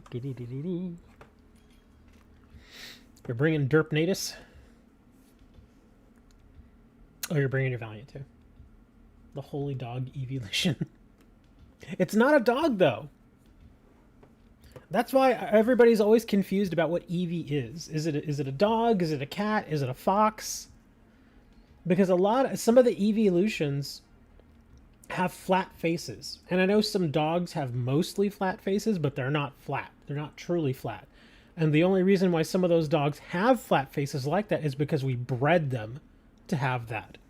So if we're saying that the evolutions are in some senses natural, which they could be, then it'd be kind of weird. Yeah. Think of all the dogs that have flat faces, like pugs. A pug 150 years ago did not look like that. It did not have a flat face. We bred them to look like that, which is kind of sad. The pug from like 150 years ago, in fact, there's a picture of a pug, I think from like the early 1900s, that you can find online, and it compares it with the modern pug. And the 1900s pug looks so much better. It just looks like a dog, like it should. You know, it doesn't have the pushed-in face. None of that. It just looks like a better dog. It's still small. It's a smaller dog, but it looks really good. It looks like it could go out and actually do things. The pug, modern pug, unfortunately, looks like he always has trouble breathing because he probably does. Yeah, because of the smushed-in face, pugs often have problems with their sinuses and stuff. So yeah, I wish people would stop doing that with those poor dogs. Let's go back to the old pug ways. Let's crossbreed it with another terrier, and see if we can get the snout to come back out. It's close enough to call it a dog. Well, I don't know. For all we know, Eevee is a jackal. Eevee's like, I'm a jackal. And a jackal is not a dog. Just like a hyena is not a dog. They're related. They're fairly closely related, but they are not the same.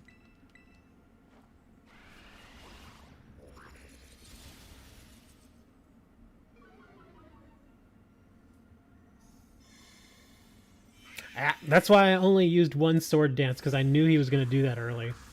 Like, I'm only going to use one. Oh, well, I can't use him now anymore, because he taunted me. So it's all Spirit Break from here on out.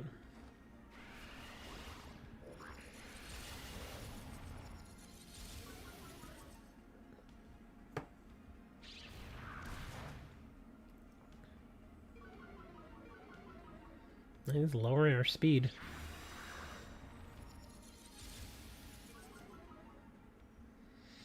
The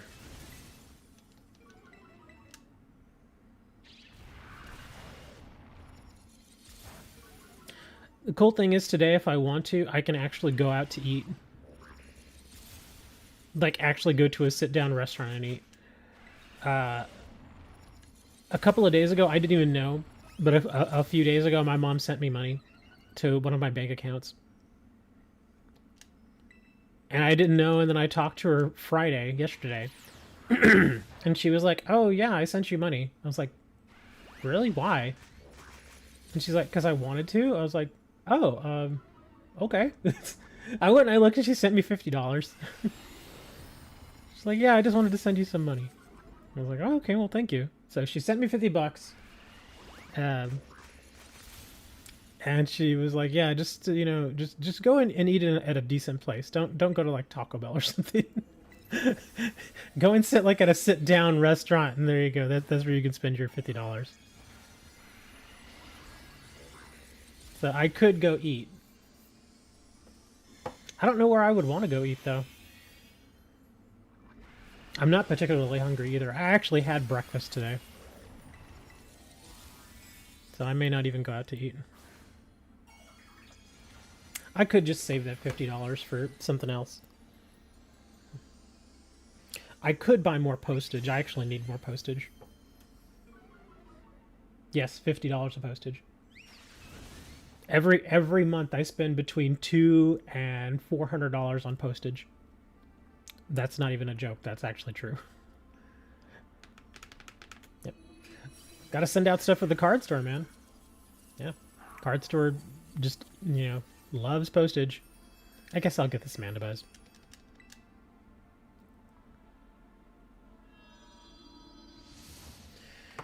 But yeah, every time I send out a regular plain white envelope order, it's like 63 cents, and I send out so many of them. And then sometimes people want express mail, and that's like minimum $8. They pay for it though, so yeah. So I'm not really losing the money, I'm just more cycling the money, but still, I have to have that money available to me. Hey, look at that, another Mystica. Only one this time, but, that's pretty good. So there we go, we did get another Mystica out of there. We're getting pretty good Mystica today, huh? Pretty good, and then we got lots of large candies. Excellent job.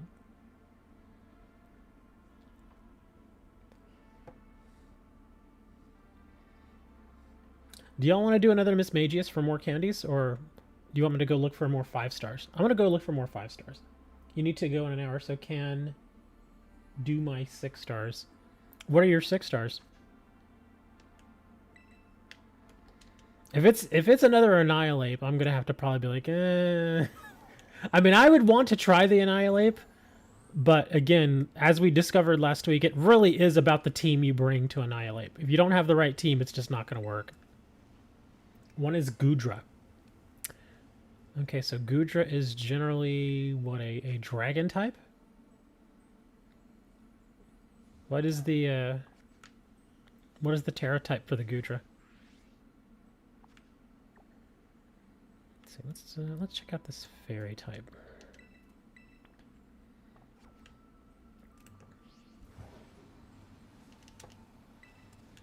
Oh, wait, did I see... Oh, I thought that was a shiny Crawdont for a second. Grass Terra Gudra. Let's see, and Gudra does mostly... Is it the other type that Gudra is? I know it's a dragon. What else is it again? Is it water dragon, or is it... I'll actually just look it up. Let's see, Gudra. Oh, so it's just dragon. Oh, okay, so no other extra type. And you say it's a grass. Grass 6 star.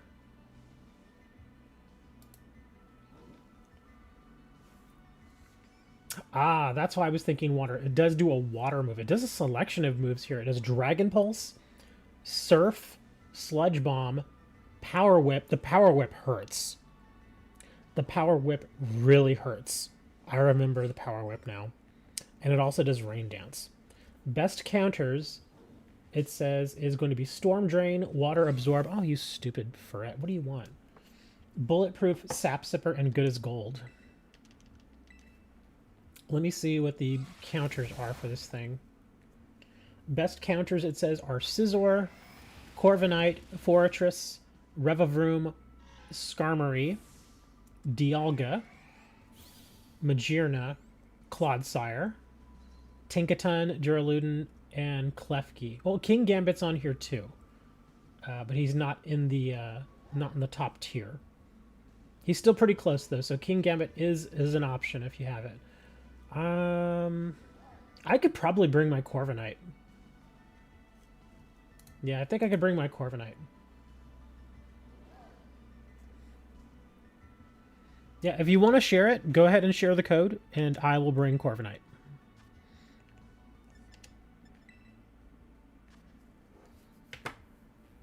But yeah, the Goodra tends to be... He's not... I wouldn't say he's hard. I would say he's more annoying. But he does surprise you with that power whip that he does. Yeah, because that power whip is deceptively tough. It hits really hard. So you got to be careful for that.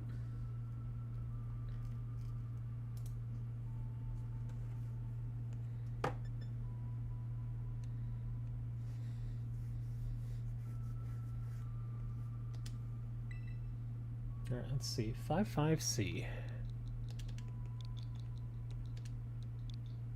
5 HD.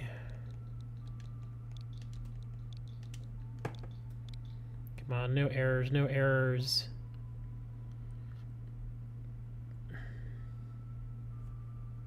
There we go. Excellent. All right, let's grab Corviknight.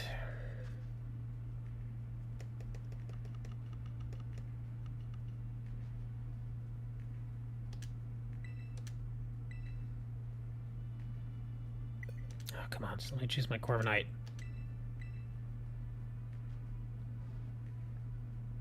There we go.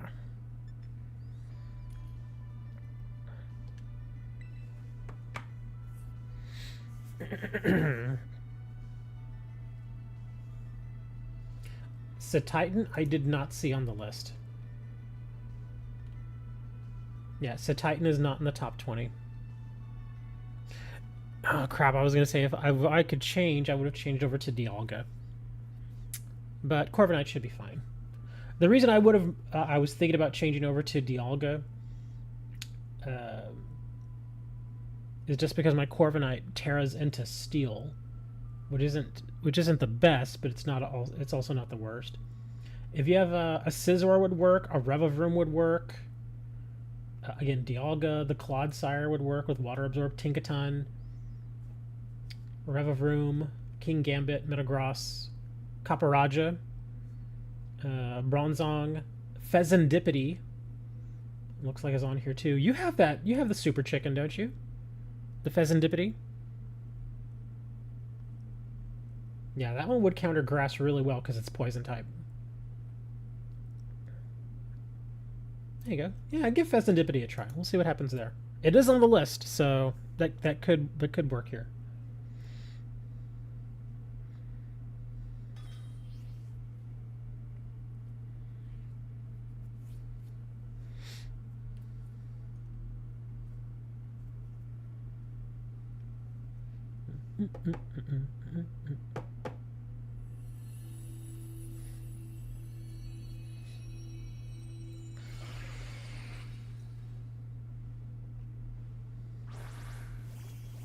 It's supposed to be the Halloween special. This Goodra's so scary.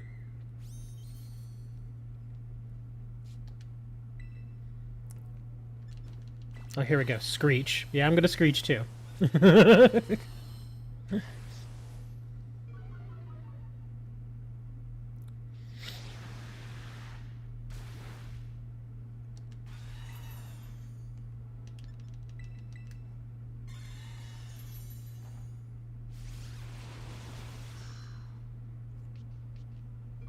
Oh, he has Gooey. Oh, I actually have light screen. I didn't even realize I have light screen. So I'm gonna throw out a light screen there because I know he does special attacks too. No. Oh, man. That's fine. The light screen will still work. We're hitting him pretty hard. Yeah, I'll throw out my light screen. You didn't notice I was doing screeches? That's fine. I mean, we're doing really well here, so I'm not complaining. As long as we don't start dying, we're fine. Yeah, if you notice yourself getting low, please throw a hill. Don't be too proud. Just throw the heal.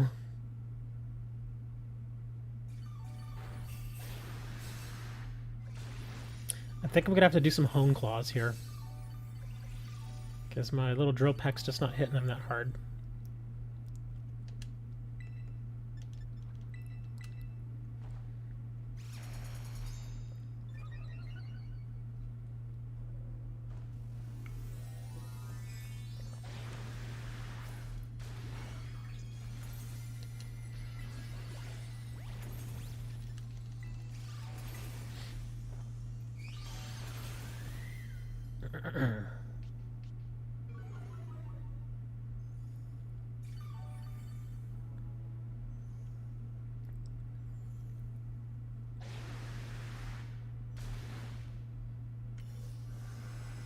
Ah, of course he does the Terra Orb thing.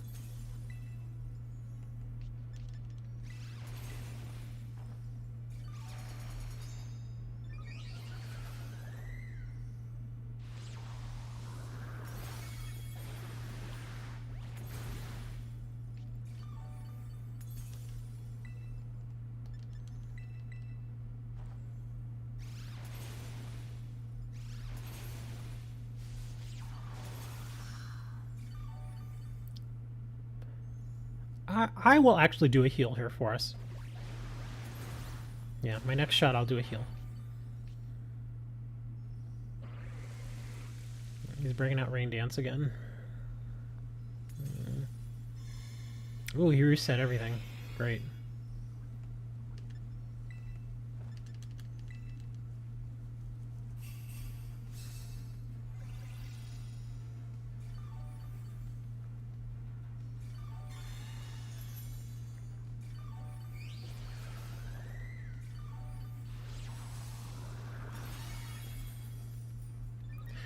That chicken is doing really well.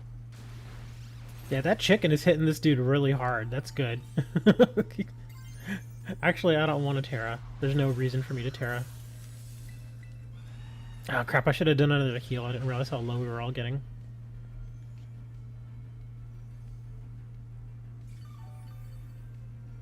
You're out of gunk shot.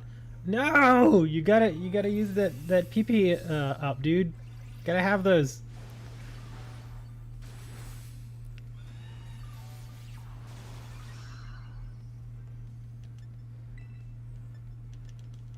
Here, I'll throw a heal for us all. There we go. Air slash? Oh, that'll work. It's just that not gunk shot, but what was the other one? I think it's sludge bomb. Sludge bomb is the one, if I'm not mistaken. Oh no, Venoshock. I was gonna say, do you have Venoshock? Because the Venoshock is the one that hits really hard when your opponent is poisoned. If you don't have Venoshock on that chicken, you gotta get Venoshock. Yeah, because that, with the fact that your chicken can poison it just from it being attacked, excellent. Absolutely excellent. There we go, man. That actually went really well. The thing was, he simply wasn't doing enough damage to us. So all the birds hanging around here helped out.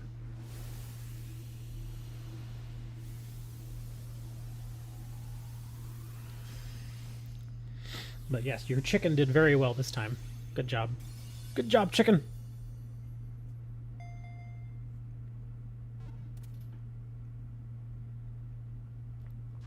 Hey, and we got a sour. Very nice. Getting lots of Mismagius today, and a mint. Got a gentle mint. Some decent candy. Pretty good. Kitakami 6-star? What the heck is a Kitakami? Oh, that's the new area. I don't call it Kitakami, I just call it the new area.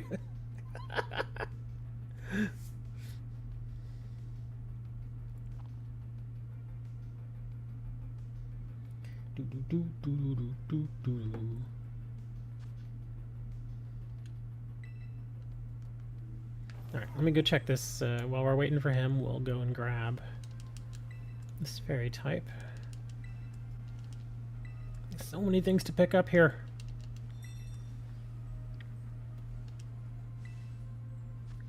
Oh, it is a 5-star. Getting lots of 5 stars here, man.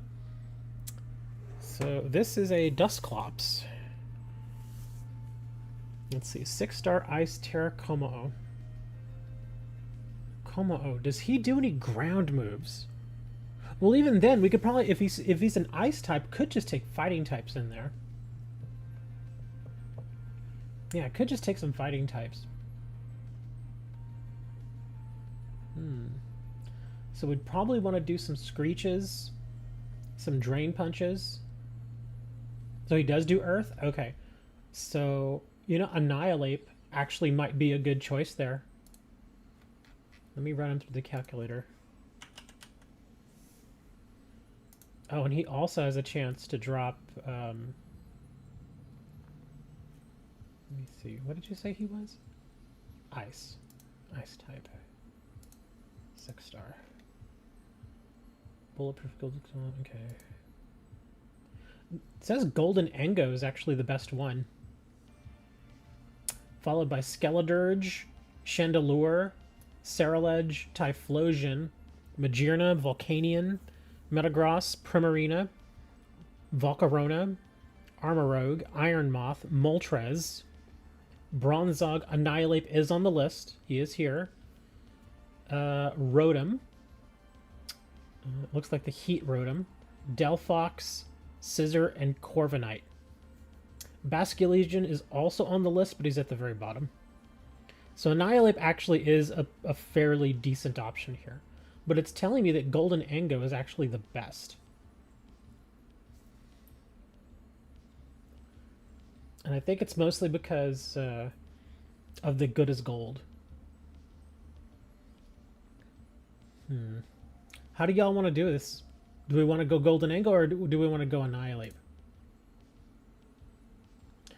I personally am leaning Annihilate just because I have a lot more experience with it.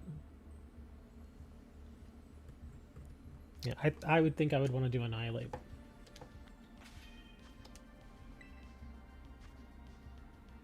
Because if we all decide to do Annihilate, or at least like say 3 Annihilates with 1 support, then we could all do Screech turn 1, and then immediately hit him with something like Drain Punch.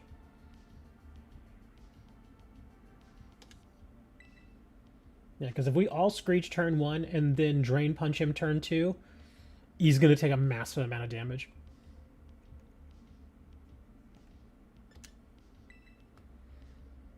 Alright, I guess we're going to Annihilate.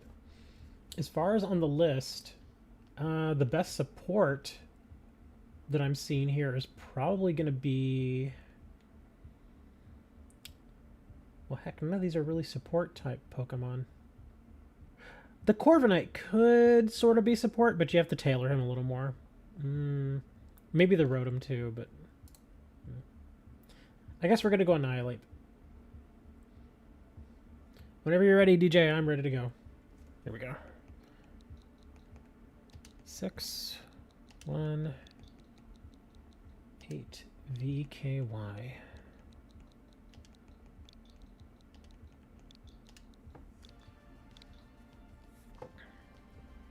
No errors, no errors.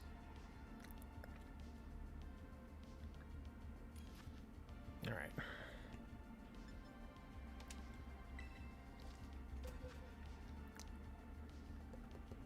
Let me make sure I bring the right Annihilate here. I believe it's this one. Yeah, here we go.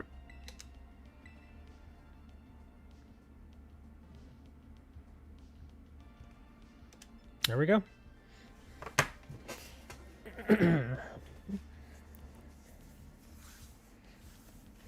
I was gonna say, if 3 of us do Screech and 1 of us do like Sword Dance or something like that, then turn 2 would be amazing.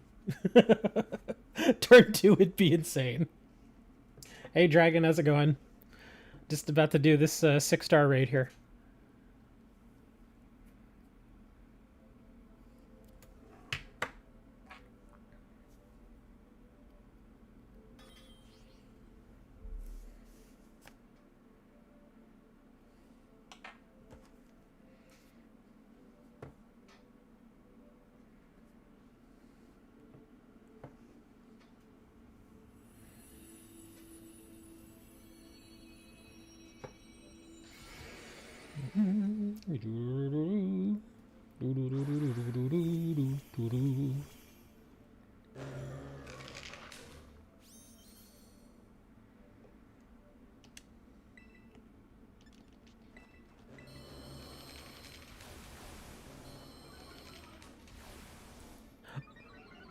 Oh, my Screech went through 4th, and he was already at max like lowest defense.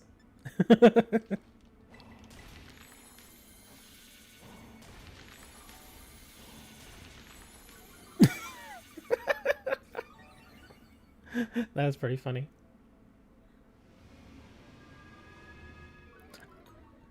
I think he may reset here. Yeah, raise my attack, buddy. Yeah. Well, here's the shield. He hasn't reset yet.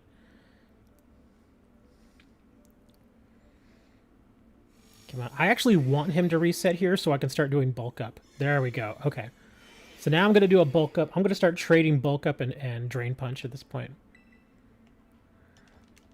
Yeah, remember, no screeches anymore because he's got that shield.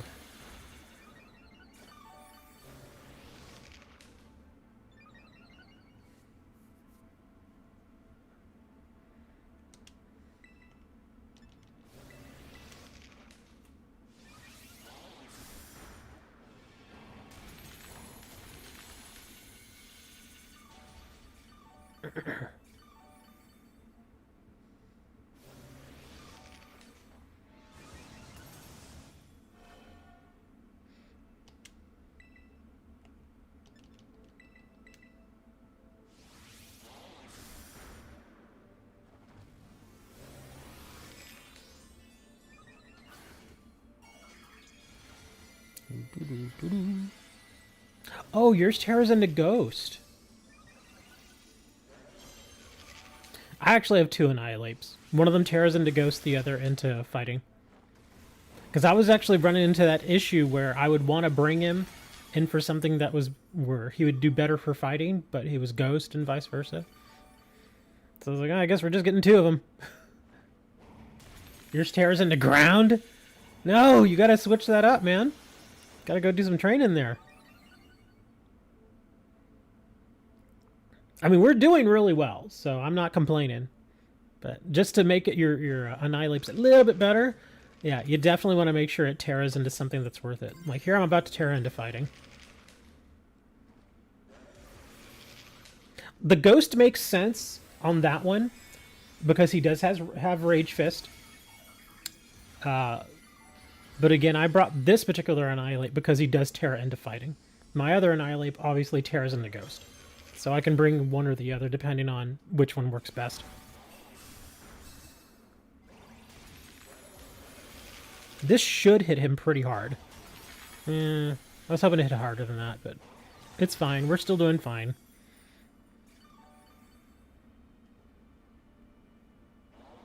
He's for the upcoming competition. Oh, so you put him into Ground on purpose? Is that what you were doing?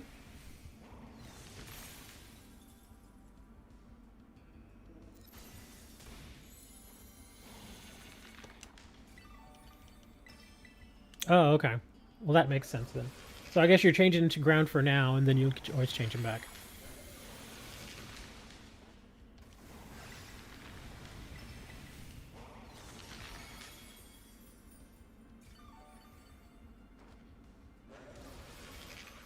Road DJ hanging on for dear life there. It's fine, we won. But you have like 2 health left.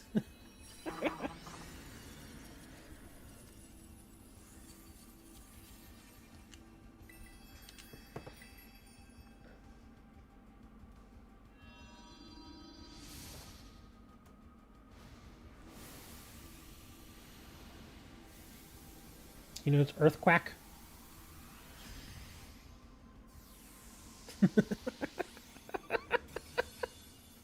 That's the way you spelled it. You spelled it Earthquack. Earthquake would have the E at the end. No Mystica, but we did get a bottle cap. So that's actually not bad either. I prefer bottle caps. I get more use out of those. Let's see, Laxmint. Oh, there you go. I was just saying, you need more PP up? There you go. You just got a bottle of PP up. Pearl string. Yeah, pretty good rewards.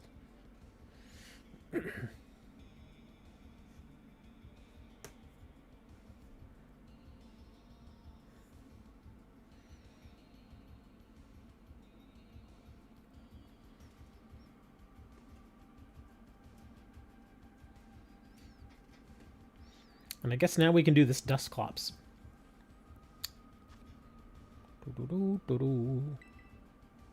How long have I been streaming? Almost 2 hours. I could go another hour. Alright, so we got a fairy type Dustclops, so he's not gonna like metal or poison. Let me see what I would bring here. Could always bring the Brevivarum.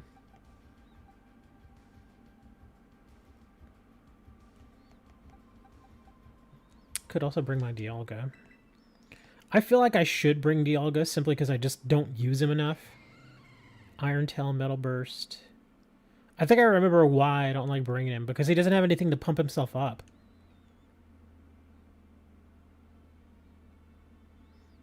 I mean, he's still good. Wow, he's very balanced, huh? Yeah, I balanced this boy out. I may want to retrain him. Yeah, why do I have special attack on? If anything, yeah, the defense up is fine, but the special attack down is weird.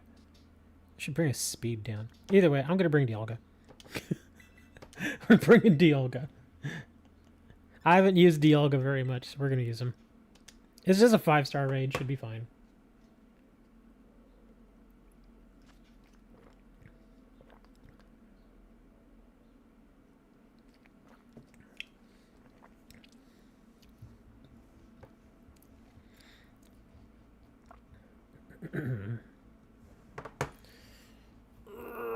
Speaking of which, I need to check what's the status on this.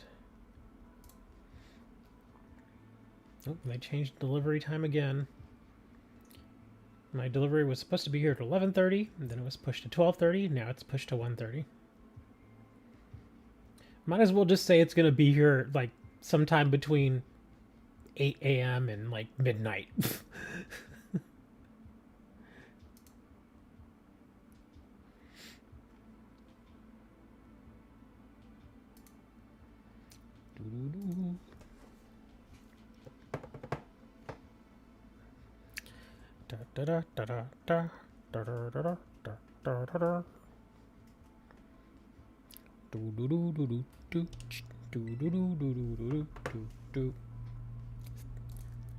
I'll give another like 30 seconds. See if anybody else wants to come in here.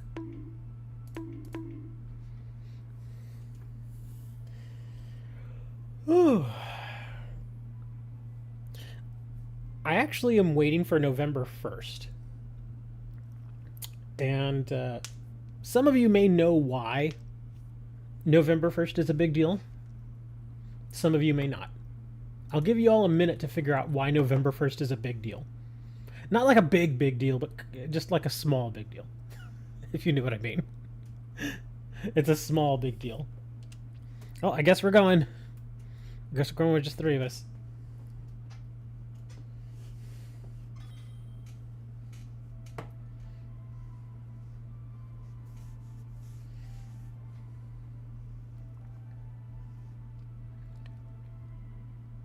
Yeah, I guess Hammer did leave. I haven't seen him say anything lately.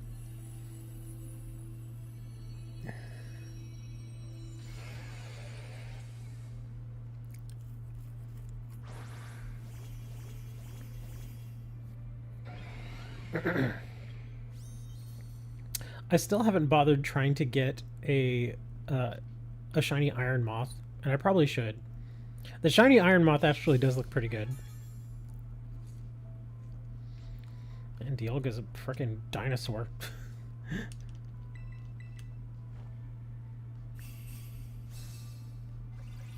I have no idea what that even does.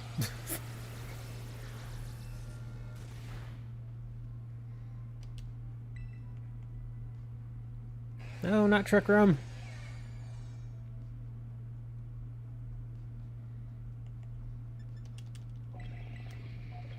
Great, my Roar of Time doesn't even affect him.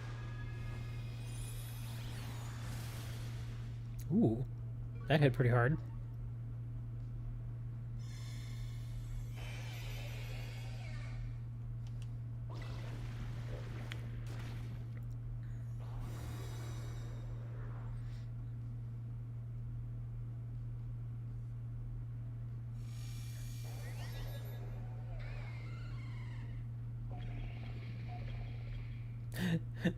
Dialga's cry, considering how big he is kind of goofy. Like he sounds like a small cat, even though the thing is like probably like 12 feet tall and probably weighs like 800 pounds. He sounds like a small cat.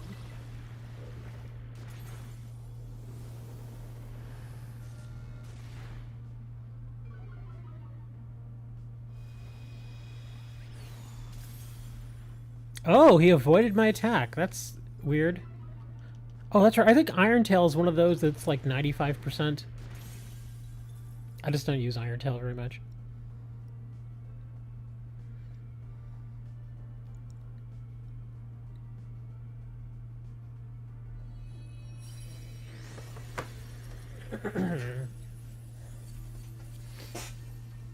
Alright, let's catch a ghost.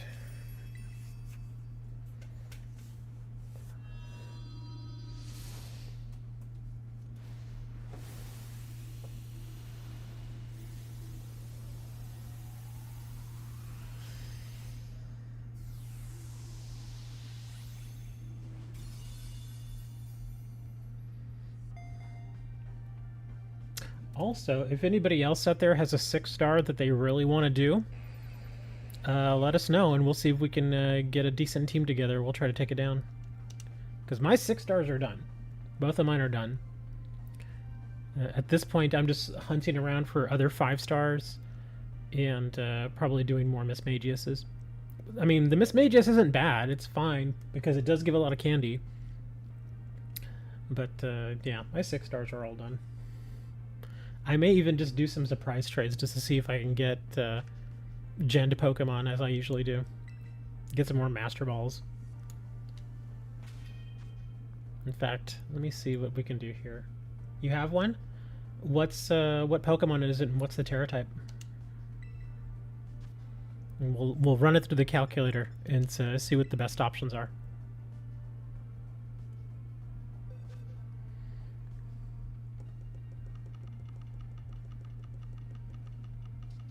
Oops, go back over here. Let's actually put the Sinistra. Chandelure, okay. Rock Terra. That actually doesn't sound too bad. Right off the top of my head, a water type should be able to do it. No, because Chandelure does ghost and fire type moves. And if it's a rock type, then water type moves would hit it really hard. So, but just so I can say I ran it through the calculator, let me see what it says here. So Chandelure, rock type. Oh, Chandelure actually has a chance to give Mismagius too. That's good. And let's see, rock type, you say. Best counter abilities: Flash Fire, Bulletproof, Good as Gold, and Magic Bounce, of course. I got a Deerling.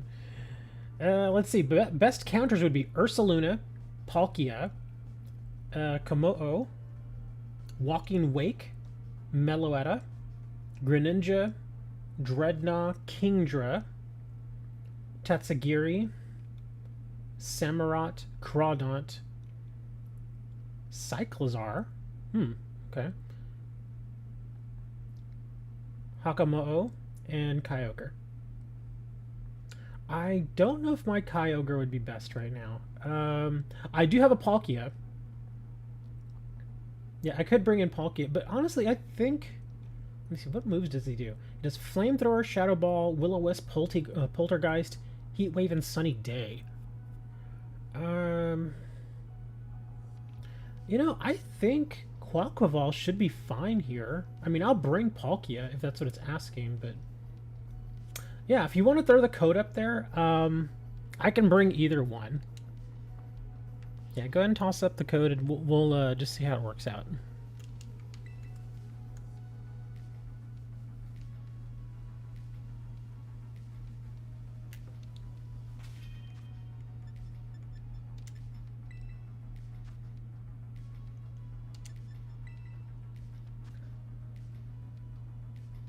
Chandelure does like to put burns on you.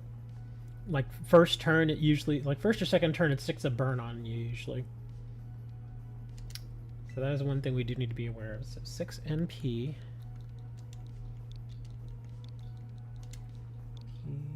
BXL.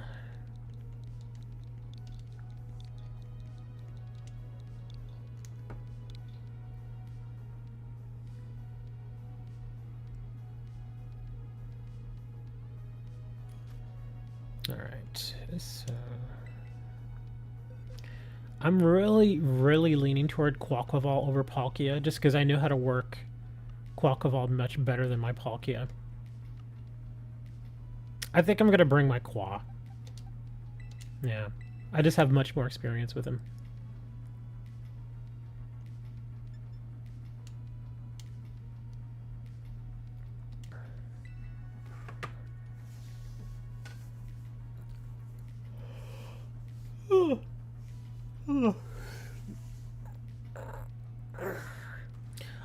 You know, I've had that Inteleon forever, but I just have never thought to even put it on my team and train it up. I still haven't EV trained it. But it's still there. I still have my Inteleon from Sword and Shield. Haven't done any training on that thing either.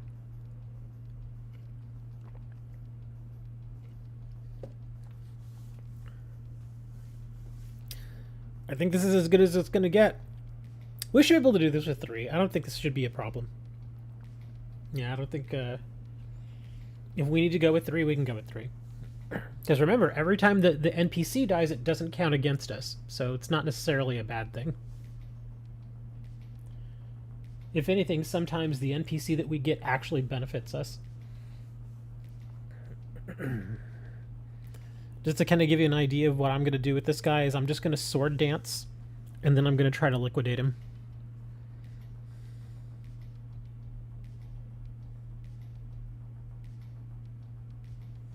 When the next big raid coming? I have no idea. They haven't announced anything. This week it's just Mismagius, which isn't...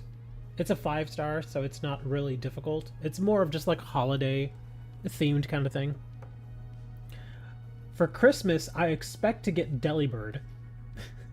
Just because Delibird looks like Santa Claus. That's kind of the whole thing with Delibird, is he looks like Santa Claus, and he has a little sack, just like Santa Claus. He looks like he's carrying around presents. In fact, that's one of his moves. He has like some sort of present move that he does.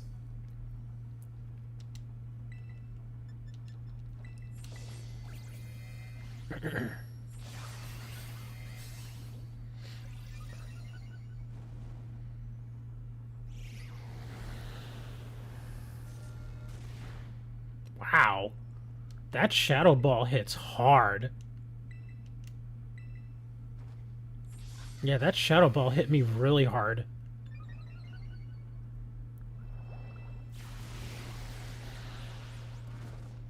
Oh, he burned me.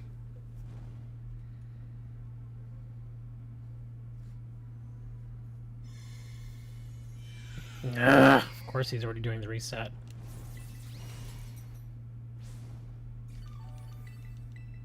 I was gonna say, Dirt, you may want to do a heal, but yeah, it's already too late. Yeah, that's kind of weird that they said that we should bring that particular Pokemon.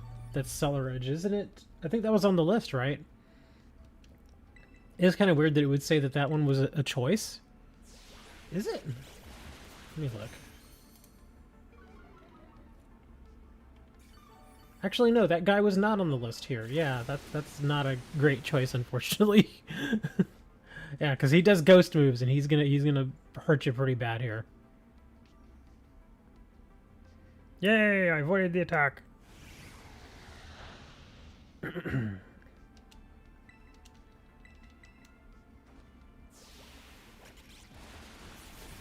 At least I'm hitting him fairly hard. Yeah, you guys, please don't die. No more dying. Oh, we had another death. With 2 deaths, this... if we do win, it's going to be very, very close. And we cannot have any more deaths.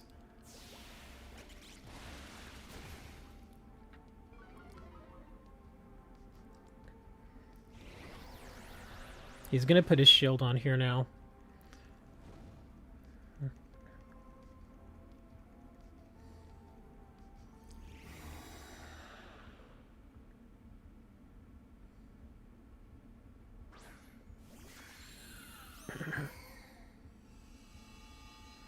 Shield is up. I'm going to Terra into water.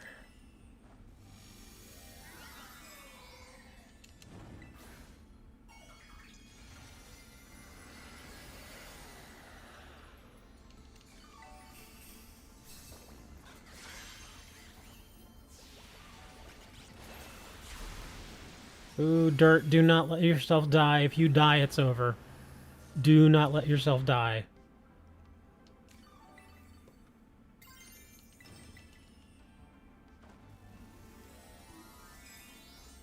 Yeah, we still have a chance here, but if Dirt dies, I don't think we're gonna do it.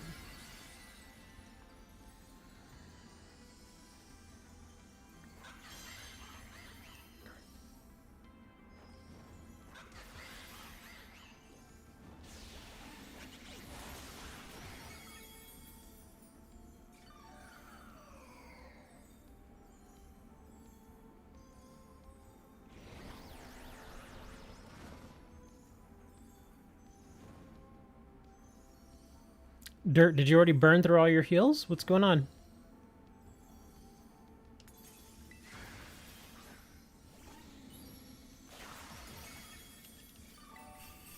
There we go. Oh, okay.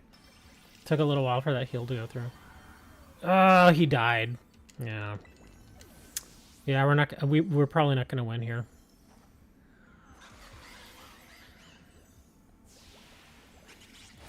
Oh, it's so close too. Come on. Come on, Hawk, get him. Get him, Hawk.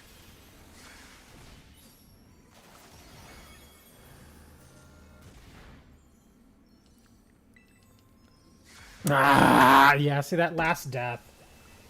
Can't win this with 3 deaths. Yeah, that unfortunately that little ghosty boy you brought was not a good choice. Gotta bring a water type, man. We can try again. But yeah, definitely no ghosty boy this time. You gotta bring a water type.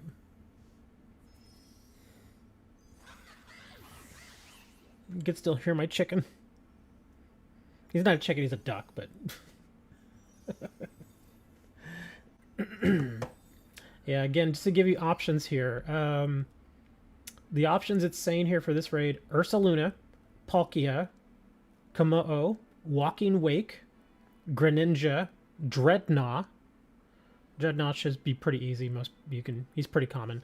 Tatsugiri, that's also pretty common. Samurott, Crawdaunt, Greninja, Cyclizar, and Kyogre. Those are the top ones. So yeah, and as you can see, they're pretty much all water type in one way or another. I'm still surprised that Quaquaval's not on here, but he did well. Let me extend it here. Arceus is on here, but only if you change him to water type. Where is Quaquaval? That's weird that he's not on this list, yet he did just fine. Primarina, Melodic. I'm gonna come back with Quaquaval because he did pretty well. He did fine. Like I said, he may not be on the list, but I know he's fine. Obviously, he's fine.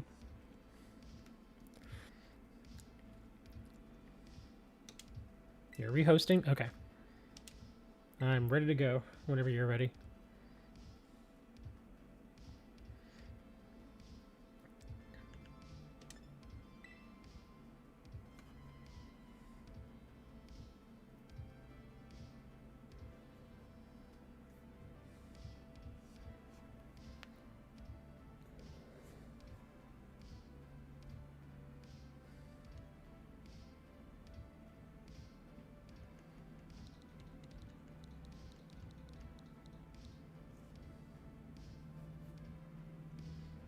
N2.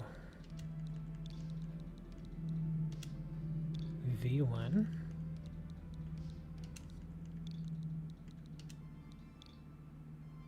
Seven, 4. No errors, no errors.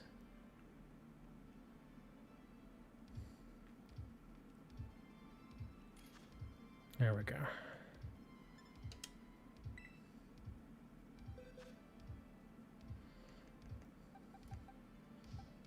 Right back to Qua.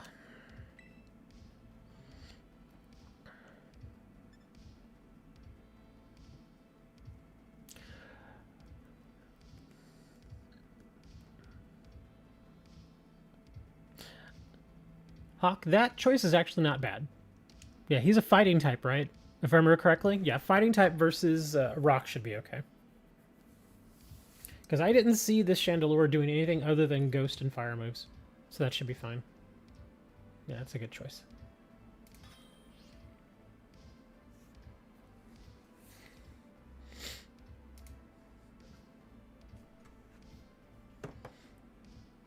You almost joined? Oh, we thought you were gone, DJ.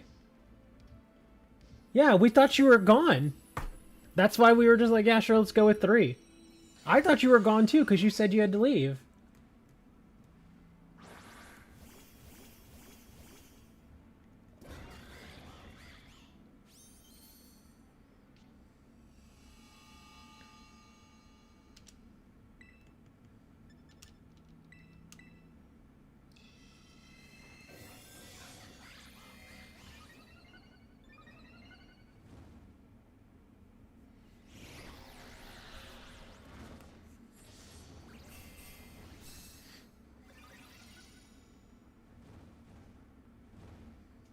Nope, we're all burned.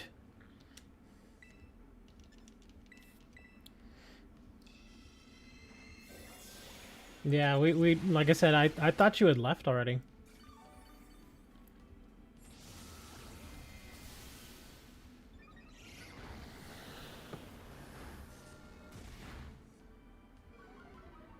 Ooh, he's lowering my special defense.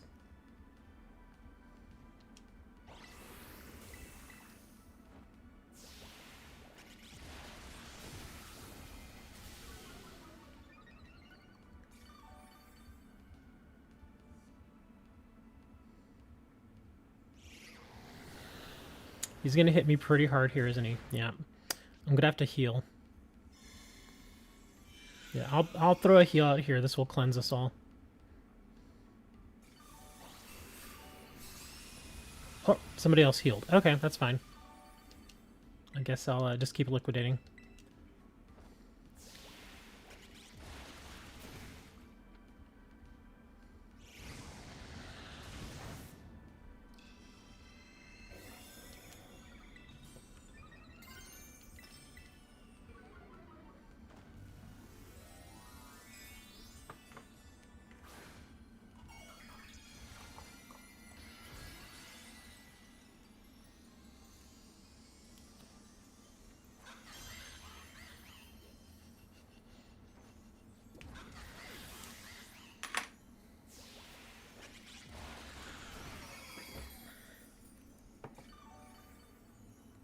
I was hoping to heal a little bit more than that. Darn.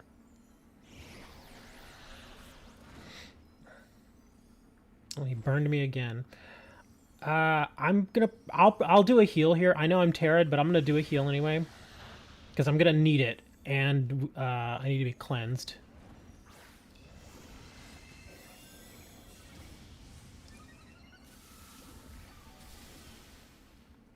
Poor little Haley.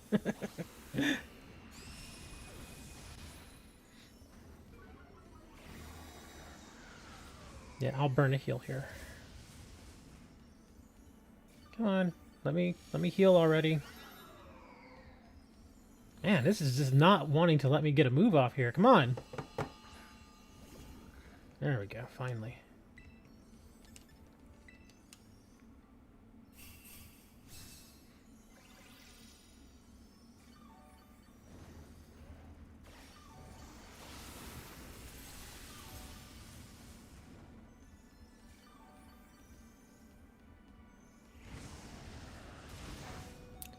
Wow, why is he hitting me so hard? Yeah, he should not be hitting me this hard.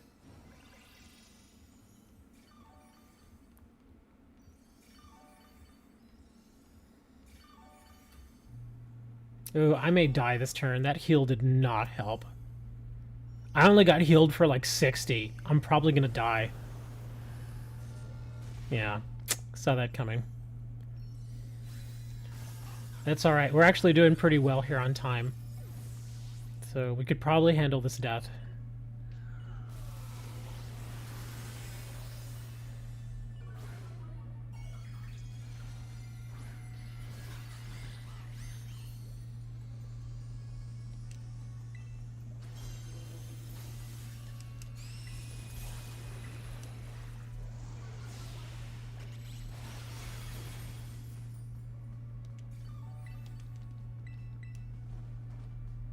Hit him again! Blam!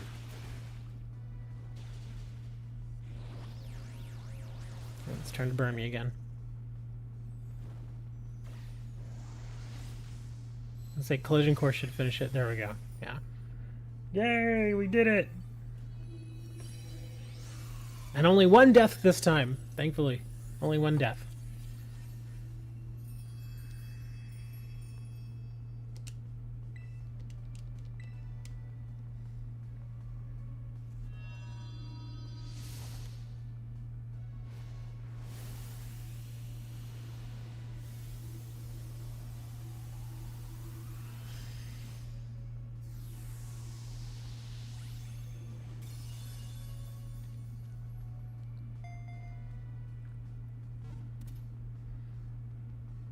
Any Mysticas? Nope. A crappy ability capsule. Eh. Oh well. Oh, Quiet Mint. I actually do use those. Star pieces and some candies. Oh, at least we got a Quiet Mint. So, DJ, are you back or what? What's going on? Because if you are, then we know to give a little bit extra time so that you can join in.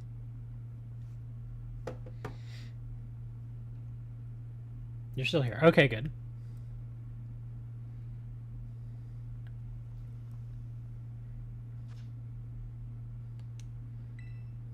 Alright, so let me see what we got here. We got a fighting type over here and a couple of rock types. Let me run over to this fighting type. So what we got.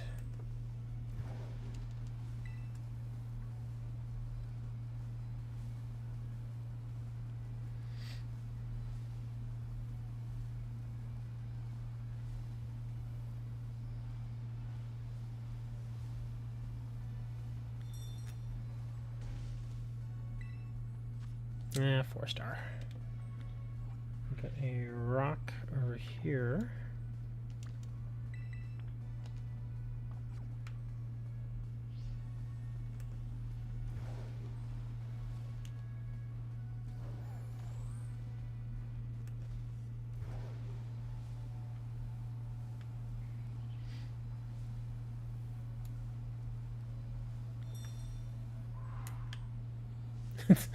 I like the little,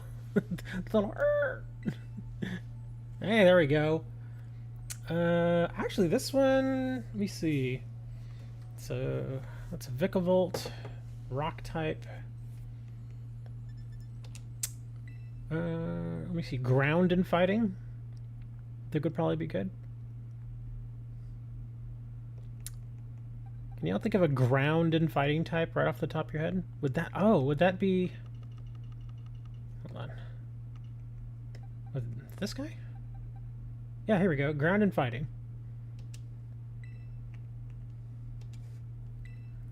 Good old Great Tusk.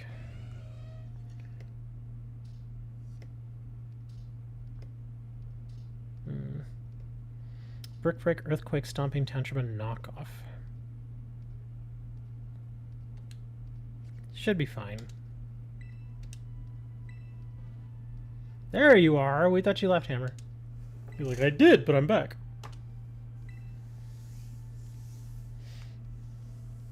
Alright, while y'all join up, I'm going to go refill my water. I'll be right back.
Okay, looks like we're all here.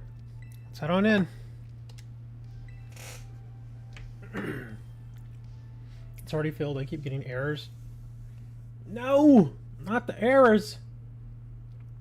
Well, you may have been getting the errors because it filled up.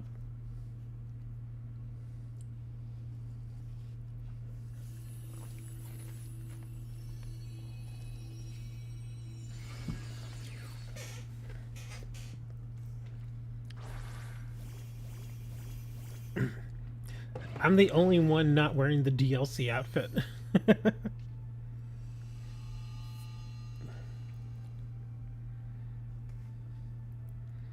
Yeah, protosynthesis.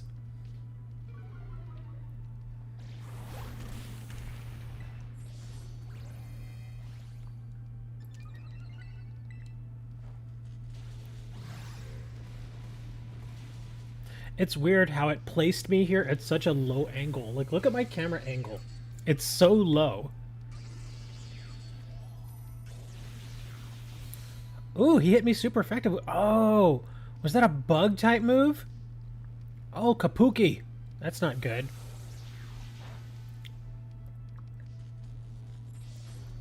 Well, I guess I have to heal myself.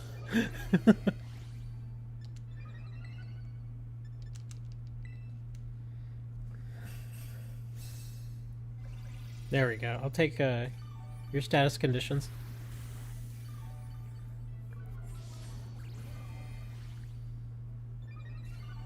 That was Solar Beam?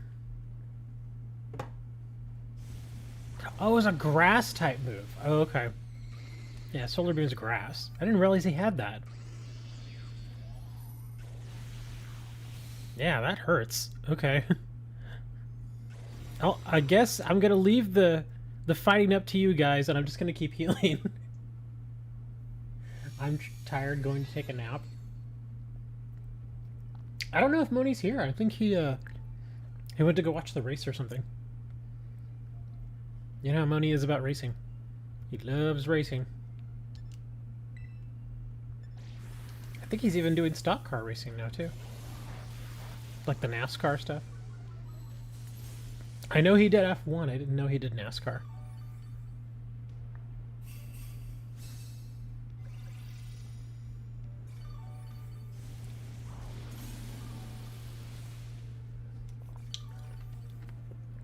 I think Hammer secretly stays up all night, and then he naps during the day.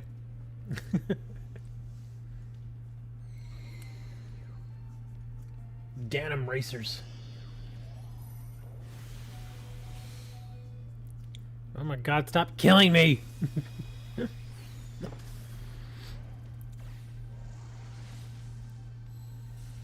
At least it's over.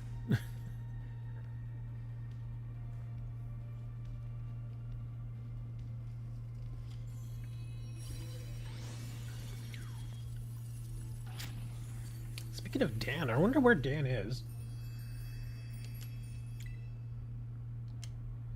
You have sleep apnea.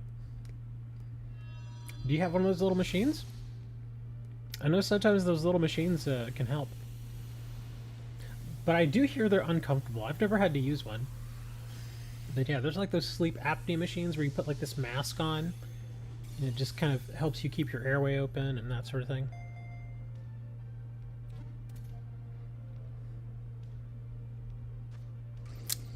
Inability capsule. Quiet mint, modest mint, mild mint. Wow, lots of mint. Give us 4 mints. Didn't help, but they're super uncomfortable. Yeah, I've heard that. I've heard about because it really is a mask, and you have to keep that thing on your face. And sometimes you can only really sleep comfortably a certain way, and you know. I couldn't imagine having to sleep with some sort of mask on my face. It would drive me nuts. Because I know, like, and a lot of those, like, commercials and stuff you see about, oh, yeah, we have sleep apnea machines and blah, blah, blah. I see it, and it's always with people that are sleeping on their back. And I'm like, I do not sleep on my back. Very, very rarely in my life have I ever slept on my back. I always usually sleep on my side or on my stomach.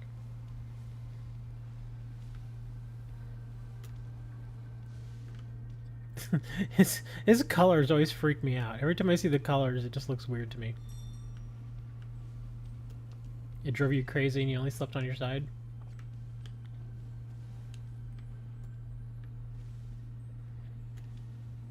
Yeah, I've never had to wear one of those.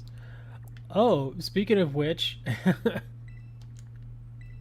there was, oh, what was it called? I don't even remember what it was called. It was some sort of device, and oddly enough, it's another one of those devices, or one of those items that I got when I was doing reviews all those years ago.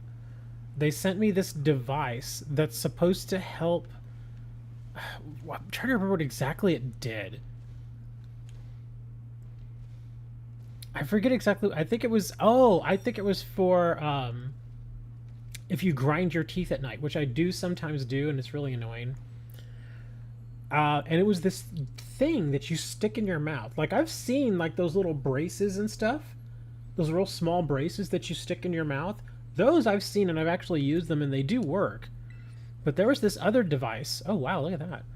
There was this other device that they sent me and they said, yeah, we want you to try this. And I was like, all right, fine. So they sent it over and it was like this big bulky thing. It was almost like a sports mouthpiece. Like, you know, I don't know if you've ever played football, but when I played football in Little League when I was much younger, they gave us these mouthpieces and they were big. Because obviously they needed to protect your mouth in case you got smacked right in the mouth. So they sent it over, and I didn't realize how big it was.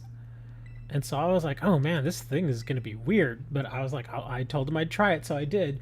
I tried for like a good 3 hours to sleep with that thing, and it was absolutely impossible. I was like, how do they expect people to even wear this thing at night, let alone sleep with it? It was weird. It was big, it was bulky, it actually partially came out of your mouth, so your mouth never really closed at night. It was really weird. I just remember trying to use that thing and I wrote them back. I'm like, this thing is impossible. I don't know who your target audience is, but I absolutely could not use this thing. It was horrible. And they were like, okay. It was really weird. And the weirdest part of the design was that not only did it fit over your teeth, it came out of your mouth a little bit, but it even had a spot where you could stick your tongue in it. It was just really, really weird. I was just like, I don't know, man. This thing is just weird. And I was like, yeah, I'm just going to throw this thing away. And they're like, yeah, okay, that's fine. So I just got rid of it. I just remember it being the weirdest looking thing. And it was so uncomfortable. It fills up. Yes, it fills up very fast because we have a group of people that are just going right in. Oh, you'd be surprised because a lot of the stuff that they do offer us, again, through the Vine program, I would say at least 60% of it is all Chinese-made products, which is not uncommon because, again, a lot of stuff is made in China. A lot of stuff.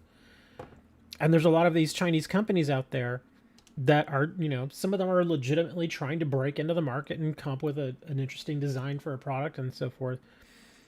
And a lot of these Chinese products, some of them, I mean, most of them are pretty, you know, normal. Like it's like for an extension cable or an adapter, you know, something limited to do with electronics. But every now and then, usually under like health and beauty section, you'll always see like these really weird products that just pop up. And it says that they're meant to do certain things. And that's not just Chinese products. I've seen products from Japan that also look really odd. In fact, there's one that I'm thinking of right now. It was this weird sort of jaw exercise thing that was apparently popular in Japan back in like the early 2000s. And it was like a big deal at the time. And it looked so weird. And I'll have to look it up. But yeah, I'll find a picture and I'll share it with you. It thing is just weird. You gotta go. Okay. See you later, Hustler. Well, Hustler looks like this is probably going to be his last match. So DJ, it looks like you should be able to get in on the next match. But yeah, there's this really odd Japanese product. It was some of them are just really weird. It's mostly I see a lot of these really weird products mostly in health and beauty aid because you know how some people are they're very, well, I got to keep my looks up, I got to look my best and that sort of stuff. So a lot of times they'll just come out with these really odd products that they just make all sorts of weird promises. And so, of course, people try them because, some people will do anything they can to try and look young, to try and look youthful. So they'll come out with these really weird products. They'll sell them for like 25 bucks, and they don't really do anything. They're just weird. And I think that's what that jaw exercise thing was. Oh, he put me to sleep. No, don't put me to sleep.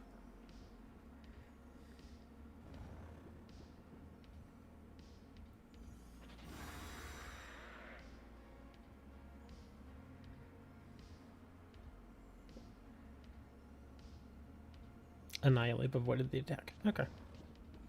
I'm gonna have to cheer because I gotta wake myself up. Oh, and Buddy over there needs to be woken up too. So, there you go. This should wake us up.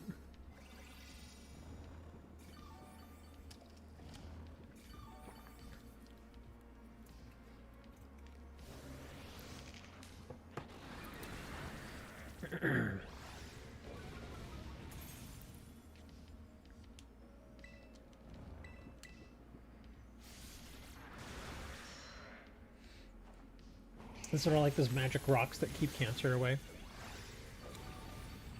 I've seen that magic rock stuff. That whole thing with like essential oils and copper bands and stuff like that. Ugh, I've seen stuff like that so many times.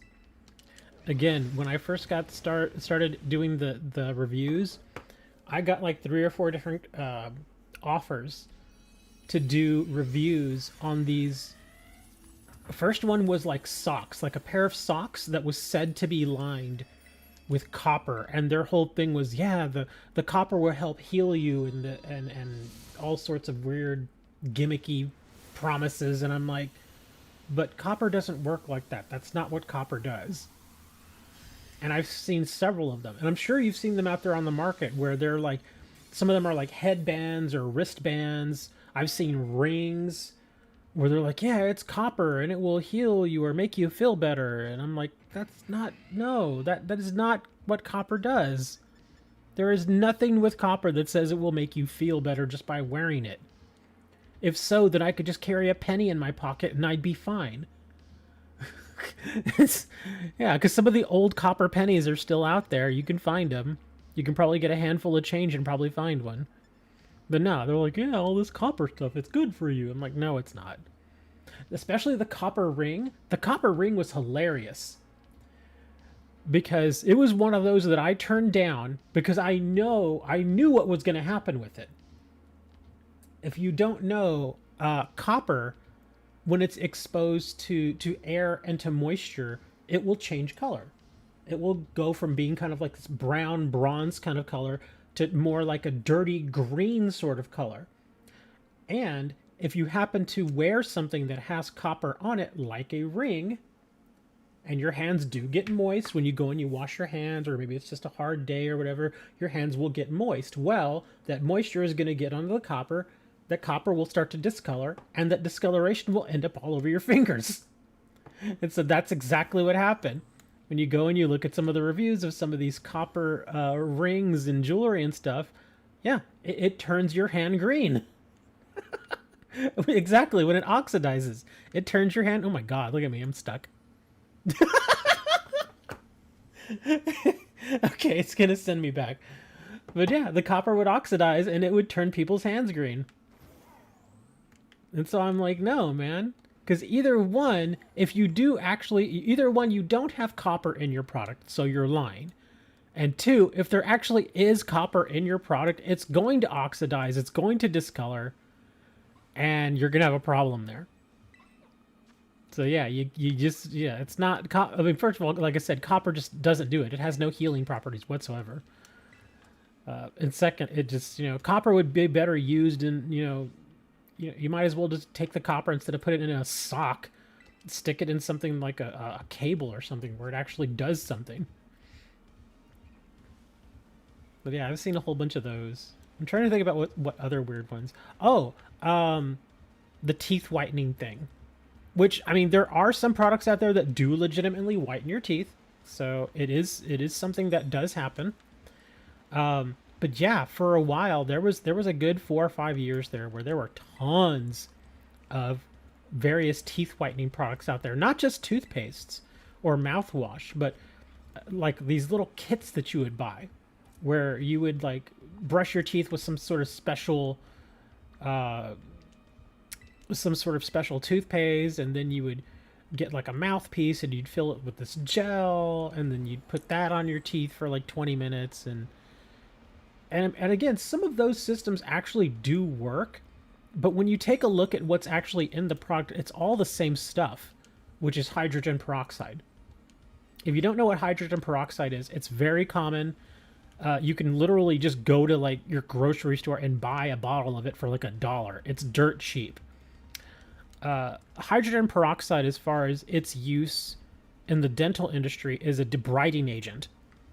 And if you don't know what a debriding agent is, debriding is the act of essentially, how can I put it? In a chemical sense, it basically destroys the breeding grounds where certain things can grow.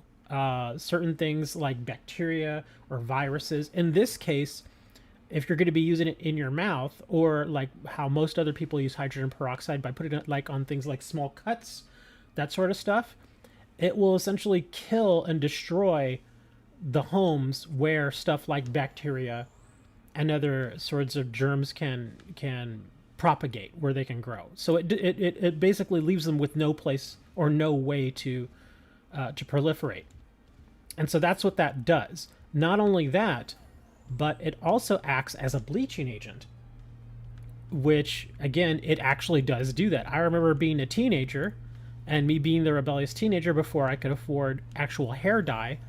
I would just get hydrogen peroxide and I'd like spray that on my hair, and over the course of a few days my hair would get lighter and lighter and lighter, because my hair naturally is black. But I would put the hydrogen peroxide in, and again, over a course of several days, it would start to turn like a lighter shade of like brown and auburn and sometimes even red. You do have to be careful with that stuff though, because if you put a whole bunch of it on at one time, especially on something like your hair or on clothing, it will start to eat away at it. So you do have to be careful. You have to use it sparingly and over time. But yeah, you can actually use that stuff as a mouthwash or part of your your whole dental thing. So you can essentially, what I do is I actually do use it. I use it first to just kind of rinse my mouth out. I'll put the peroxide in there and I'll rinse my mouth out. Then you spit it out. You don't drink it because it will poison you. And then I brush my teeth. So that's how I use it. And it actually does help with stuff like plaque and teeth whitening and that sort of stuff. So that stuff actually works. But what I'm basically trying to get at is that you don't necessarily have to buy all of those various different teeth whitening cleaners and stuff like that, because you can, again, they're all just hydrogen peroxide. You can, like I said, like you can literally just go buy a bottle of it for like $1. It's dirt cheap. They come in those big brown bottles, and they're very very cheap. You go in there, you put a little in your mouth, you swish it around for like 30-40 seconds, then you spit it out, rinse your mouth out, you're fine. It's like mouthwash in a sense, except it doesn't have alcohol in it. Or just go to the dentist. No, because the dentist, to whiten your teeth, is going to charge you $200. Yeah. That's what I'm saying. You could go to the dentist if you want to pay $200 to have your teeth whitened. And don't get me wrong, the dentist will do a very good job because they are charging you $200. But if you just want to keep it up and not have to worry about going to the dentist every 6 months or whatever, you can just use hydrogen peroxide. And it works just fine. And hydrogen peroxide, again, it has various uses. Not only can you use it for teeth whitening, again, you can use it for first aid. Like if you get a scrape or a cut or something, you can put it on there and it cleans out it cleans out the cut. I've also heard of people using it in other ways, like for cleaning of clothes, but I've never done that, so I don't have any experience in that. But it's actually a very decent little chemical. Just don't drink it.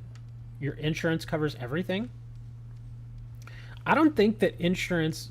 I'm sure there may be certain coverages out there that do cover whitening, but I can't think of an insurance that I've ever had that has ever covered whitening. Because they always look at that... They always look at teeth whitening as more of a... what's the word I'm looking for? It's not necessary.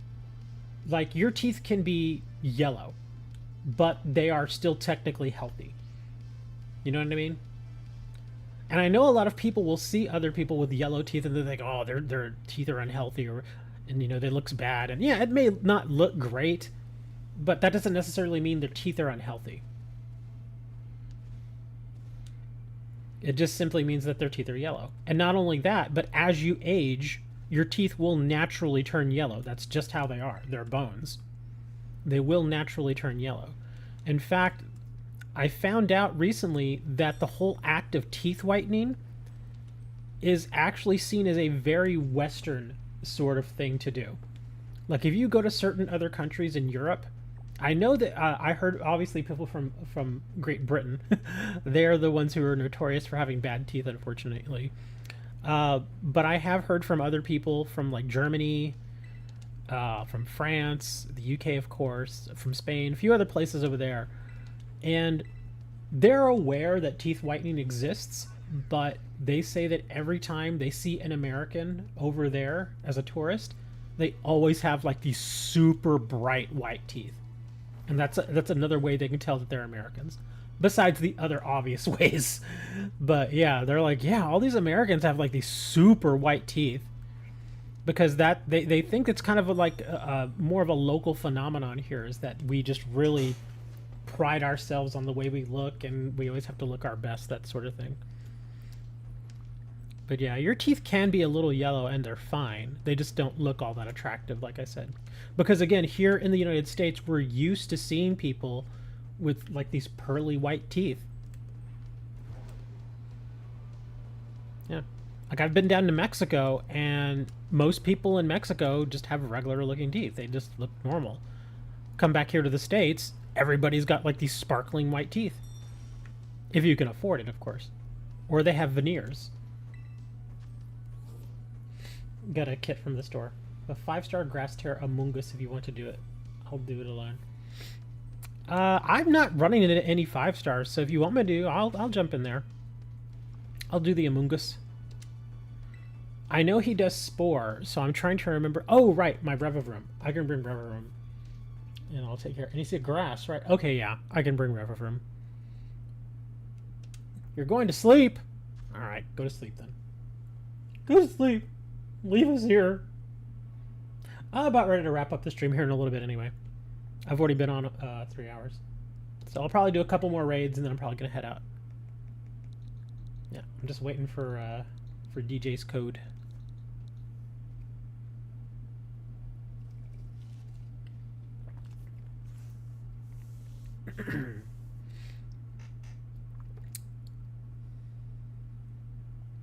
BY Q.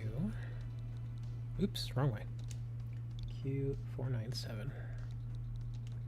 God dang it. B. 497. I will say this, though, as far as those teeth whitening products, some of those hydrogen peroxide gels that I've seen actually are helpful. And they're helpful because they're gels. They tend to stick to stuff. Whereas hydrogen peroxide, just the regular stuff, it's like water. It will get on your teeth and everything, but it won't stay. You'll have to continuously swish it around. The gels, what I've seen people do is they'll get, like, these mouthpieces, and they'll put the gel in the mouthpiece, and then they'll just do it that way. Actually, I chose the wrong thing. I was going to bring Revavroom, wasn't I? Yeah, because it's a little easier to keep it in your mouth for a while if you're going to Because sometimes some of the kits will actually tell you to do that, to leave it there on your teeth for like 5 or 10 minutes. You generally don't want to go beyond that because it is corrosive. It actually can destroy your teeth if you leave it on there for an extended period of time. So yeah, do be careful with that hydrogen peroxide. Always read it. They have the little instructions on the back how you can use it as a mouthwash. Just read the instructions.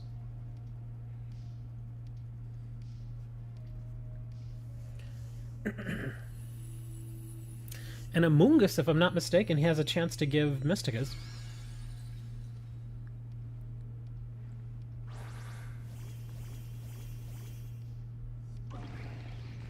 That's why your teeth black. Your teeth aren't black.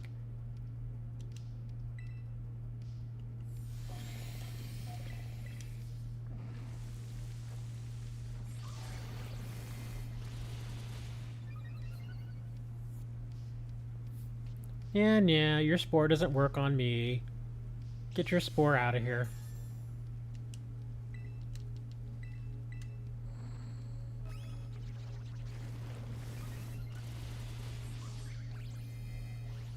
DJ Primeval. Uh-oh, you're poisoned, DJ. You're in bad shape, Maddie. You gotta do something.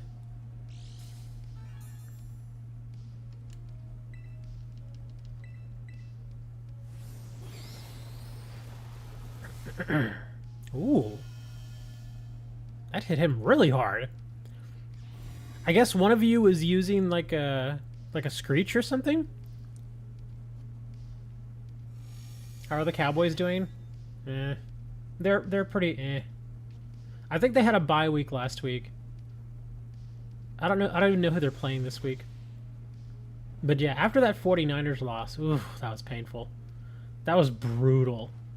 They got absolutely just slapped by the 49ers.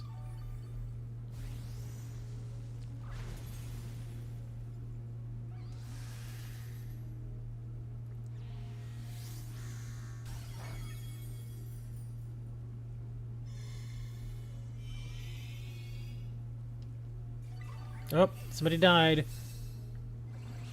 No, DJ, no deaths.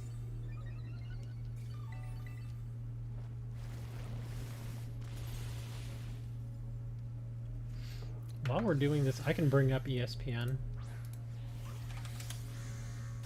Let me see what the schedule is. NFL schedule. There we go. I'm not even going to Terra because the Terra doesn't give me any benefit here. I'm just going to keep poisoning this guy. Oh, they're actually playing the Rams. The Cowboys are playing the Rams. They should win that game. But the Cowboys have a way of losing games they should win all the time.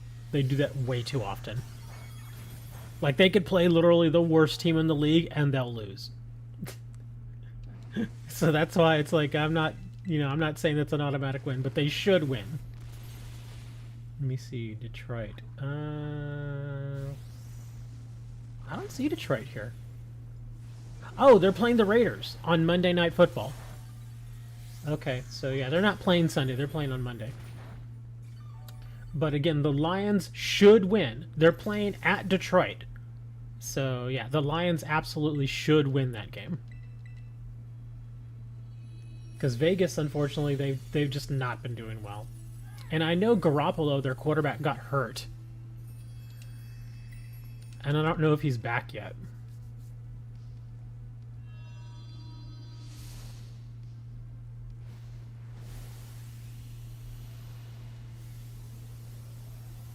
Really? The Bears and the Chargers on Sunday Night Football? That's weird. Huh. I think they would have gone with bigger teams. Hey, look at that. We're getting a lot of Mystica today, huh? Gotten a lot. I think that's like 9 at this point. So lots of Mysticas today. Let me see. Nugget, mushrooms, candy, feathers. Lots of things that I don't use.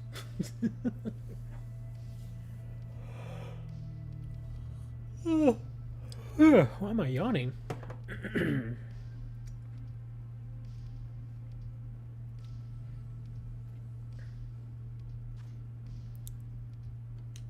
Among Us.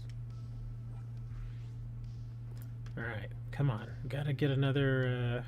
Oh, I was gonna ask, have you guys actually been going to these little outbreaks? I actually, on a whim, started messing around with one of these outbreaks on Thursday. And I did manage to catch one of the little spooky boys there. And he had his mark. I don't know how rare those marks are, but I was able to catch one in like 3 catches. Because I was like, let me try to catch one. Let me just see how hard it is. And I got it by the 3rd catch. So I imagine they're not that hard to get. I don't remember what did I do with them. I forget exactly what the mark was. Here he is. I think this is him.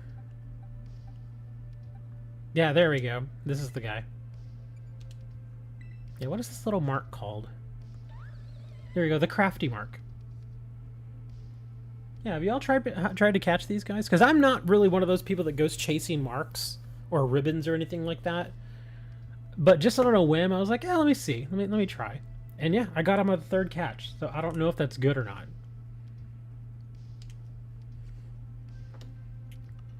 Speaking of marks, let me see if any of these guys have any marks. Check summary.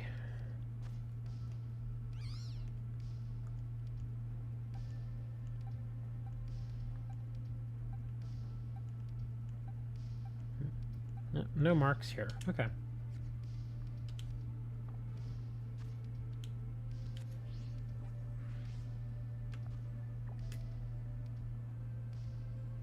Ric Flair is not trying to make a comeback. He's not going to wrestle. He absolutely should not wrestle if he... I mean, because he's always going to be around in the wrestling industry, working for different companies, making appearances. But as far as wrestling, he absolutely should never wrestle again.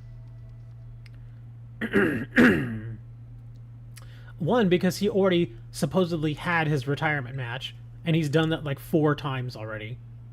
And in fact, the last one was actually billed specifically, like the whole event that had the wrestling match was literally called Ric Flair's retirement match.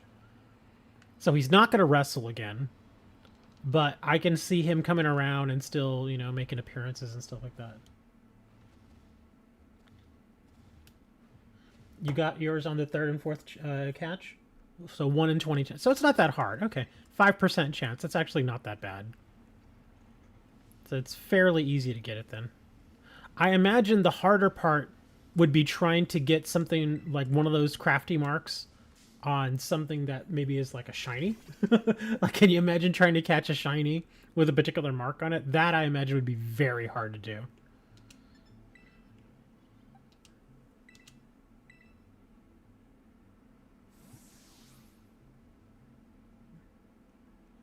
His last match, he almost died. No, he didn't. He bladed, but he was fine. He didn't almost die. Oh man, none of my stuff is very effective against him. Oh, now you're headed out. Are you gonna secretly come back again in like 10 minutes? Because I'm only doing one more raid, and then I'm gonna probably call it. I figure if I've got a little money from my mom, maybe I'll go to the trade center. Maybe I'll do that. I'll just go pull out the 50 and go see what's going on there. Jeez. Okay. You mark hunt a lot? Oh, okay. So there you go. You'd be the person I need to talk to about that then. Like I said, I don't do a lot of mark hunting, so I just, you know, I'm kind of just like, eh, if it has a mark, cool. If not, I don't really care.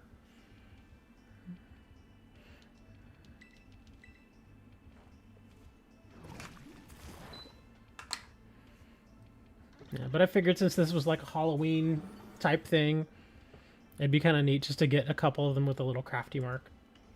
Couldn't get the upbeat mark on the Clefairy though. 25 phases.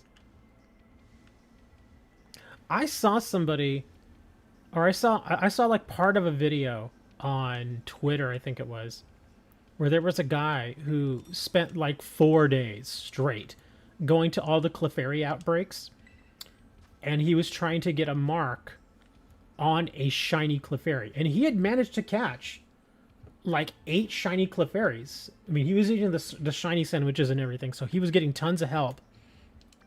And he had been doing it, no joke, like every day for 4 days straight, all day. He put in work. And so out of those 4 days, he went and he was just catching every Clefairy he could, especially the shiny ones, because obviously he wanted to try to get the shiny one. And he managed to get like 8 or 9 shiny Clefairies. And then he went and he looked, and he's like, what are the chances that it has the mark that I want? And he looked through all of them, and the last one had the mark. And I was like, that's cool. Because if you put in 4 days straight of work, you kind of hope that it pays off. And for him, it did. I was like, okay, that's cool. It just sucks he had to work 4 days to get it. That's crazy, man. The outbreaks may have been bugged? How are the outbreaks bugged? I actually didn't mess around with those outbreaks at all. I didn't farm them or anything. So I don't really know what was going on there. But I'm just happy. Oh, wow. I didn't even know this guy was up here. I'm just happy that guy was able to get his shiny with the mark that he wanted. But there you go. That in itself shows just how rare. I mean, because when you really think about it, getting any kind of random shiny, actually not all that difficult. Like, a majority of the shinies that I've gotten through the time that I've played here, either on Arceus or on this game, a majority of the shinies were shinies that I wasn't even looking for. They were just there. So it's like, oh, it's a shiny, might as well get it, right? So that's what I would do. So I imagine trying to get a specific shiny, that can be hard. But not only getting a shiny, but getting the shiny with a very particular mark that you're looking for.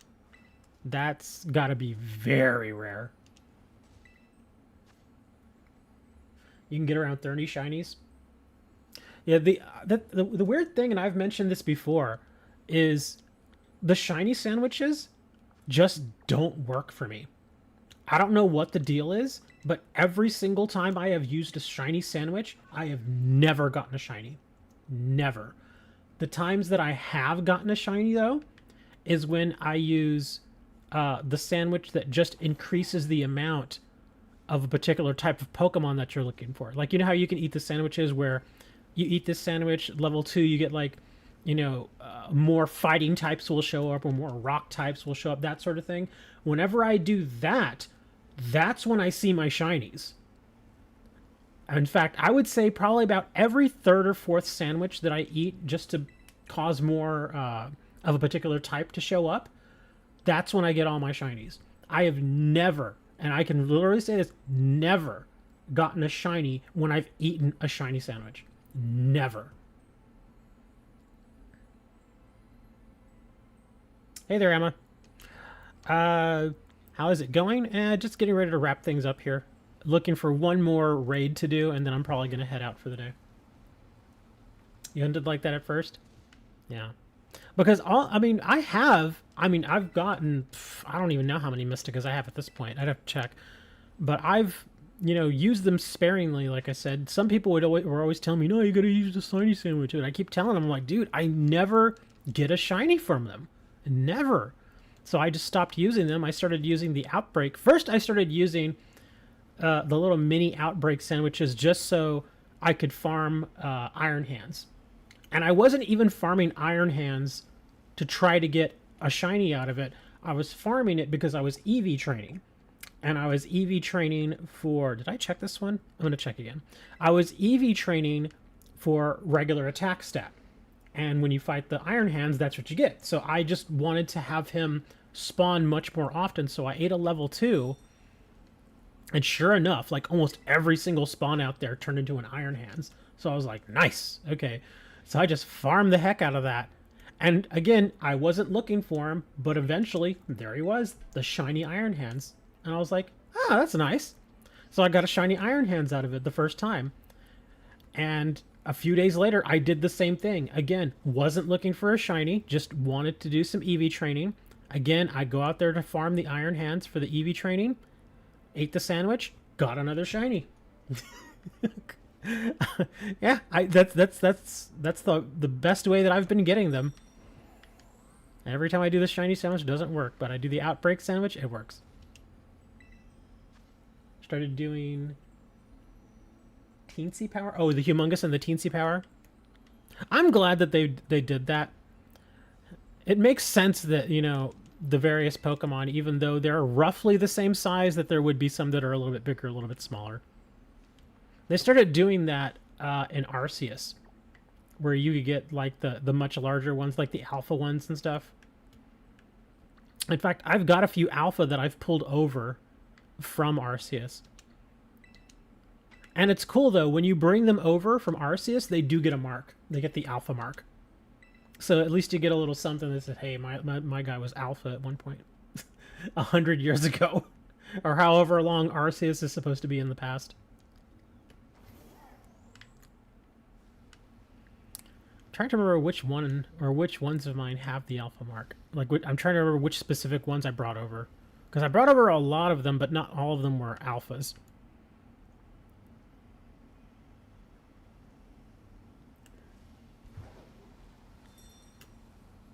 Alright, come on, be a 5-star, please. Ah! Well, I think that's all of my... Yeah, that's all of them out here in the DLC area. That's unfortunate. I guess if I want to do one more 5-star, I'm going to have to go back to the old map. That's unfortunate. You only have one alpha Pokemon? In Arceus, they come a dime a dozen. They're all over the place. Yeah, it's very easy to find them out there. Shiny Alpha Hisuian Samurott. Yeah. Oh, I guess we can do one more Ghosty Boy. One more Mismagius for the heck of it. Oh, you don't play Arceus. Arceus was pretty fun. The only thing I didn't like about it is they didn't have the trading like they have here, the surprise trade. You could trade with your friends, but they didn't have surprise trading. There was no real online element other than just trading with, like, your friends. That was the kind of bum thing about Arceus. The one thing that I noticed immediately about Arceus was it is so much easier to find shinies in Arceus. I actually was pretty surprised how easy it was. And I think that's when they decided to increase the odds to find shinies. Because when I played Sword and Shield, I think I caught... And I played Sword and Shield for a solid year. So it wasn't like I wasn't trying. But I think I got maybe 3 shinies the entire time I played Sword and Shield. That's how hard it was for me to do that. On a good day on Arceus, I could find 3 shinies in one day. One day. And sometimes within 5 minutes. That's how easy it was to find shinies in Arceus. It was so... It got to the point where I started thinking... Where I literally started going through and was like, okay, I want to get at least one shiny of every Pokemon. Some of them it's a little more impossible because you only get one copy and that's it. Stuff like Enamorus, you only get one. You'd have to play through multiple times to get multiples. Arceus, Palkia, you know, those particular ones. But all the regular ones that are like out in the world, you could literally go through and get a shiny version of every single one. And it's not even really that hard. It takes time, obviously, but it's not hard because they just show up so often. I did like the battle thing. The one big thing about battles in Arceus was the way that they implemented the what were they called? The different types of moves that you could do. Oh gosh. Or not the moves, but the styles. It was like the fast style or the strong style. I forget exactly what they called them. But yeah, you could, you know, if you played your cards right, you could literally hit the opposing Pokemon like 3 times in a row without them even attacking you by using like the quick style or something. It was pretty nice. Because the turns in which they did the attacks, it wasn't based solely on speed. You could actually speed up your attack on the fly. Like every turn, if you wanted to, you could use strong style where it would make you slower, but your attack would hit that much harder. Oh, that's right. It was called strong style and agile style. That's what they were called. So agile style was just the opposite of that. You wouldn't hit as hard, but you could hit that much faster. So even if the opposing Pokemon had a higher speed stat, you could still technically go before it did. And you could change it up every turn, or you could just do regular style where you didn't alter anything. It was pretty nice. Because with certain moves, it actually does benefit you to hit more often, but not necessarily hit as hard. Like if you're trying to put, like if you're trying to poison your opponent, you know, or put some sort of status condition on them, then yeah, you want to hit 2 times in a row real quick, boom, boom, just like that. There you go. It's pretty fun, pretty nice. I wish they would have brought that style over into Scarlet and Violet. That would have been very interesting. I still have my Arceus game. In fact, I restarted it on purpose. I pulled all the Pokemon out and I put them all in Pokemon Home, and then I wiped my save and I restarted it again. So eventually, I'm gonna have, well, duplicates of all the fancy Pokemon. Another Palkia, another Dialga, that sort of stuff. And part of the reason I want that is because there are certain Pokemon, like certain legendaries, that I want, but I understand that most people don't want to trade those. And so I'm like, well, let me at least try to offer them something that I may have a duplicate of. Like right now, I have duplicates of stuff like Giratina. I think I have 2 Palkias. I got a few other legendaries that I have duplicates of that I wouldn't mind trading, because I want a Volcanion. Like I really want a Volcanion. You heard Darkrai was in the game. Yes, in fact, this Darkrai that I'm using right now was an Arceus. I brought him over from Arceus. Yeah, this particular Darkrai came from Arceus. What other ones do I want? Oh, right. I want a Magearna, I want a Diancie, I want a Zarude, and I want a Volcanion. And I don't have any of those. Obviously, that's why I want him. But yeah. But yeah, this Darkrai right here, he came from Arceus. No, don't astonish me.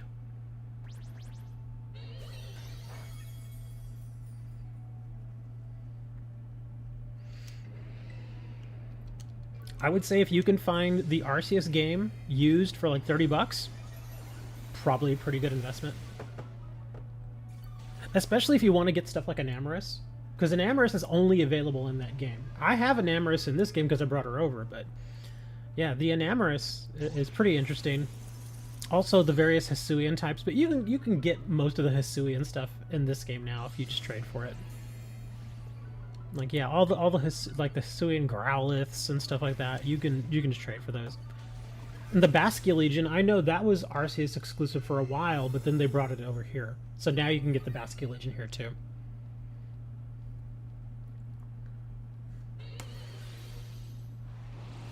I also wouldn't mind having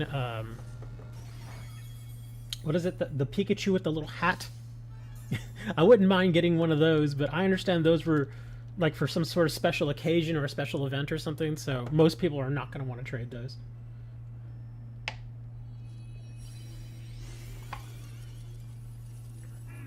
I'm sure somebody was selling theirs. I'd rather not have to buy it, though.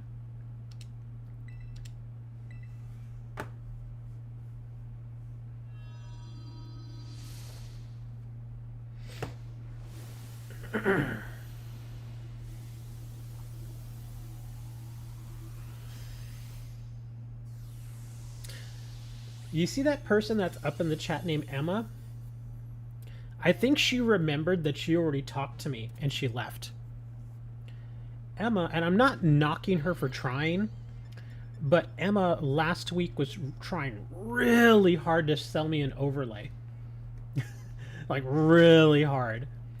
She was like, you should totally use an overlay. And I'm like, no, I don't want to use an overlay. She's like, no, but they're really nice. And I'm like, no, you don't get it. I really do not like overlays. I like despise them. And she just didn't say anything after that. Turns out she actually contacted me on Instagram as well, trying to sell me overlays. And again, I'm not hating on the hustle. I get it. She wants to try and make a sale. That's cool. Just kind of interesting. Because like I said, I think she forgot that she spoke to me last week. And so that's why she came here again. Probably realized, oh, I talked to this guy, and that's why she left. Any Pokemon Halloween packs? You mean like card packs? Yeah, I did a whole video on those. Yeah, I did the Trick or Trade booster packs. I opened for 2022 and 2023. Yeah, those videos are already on the channel.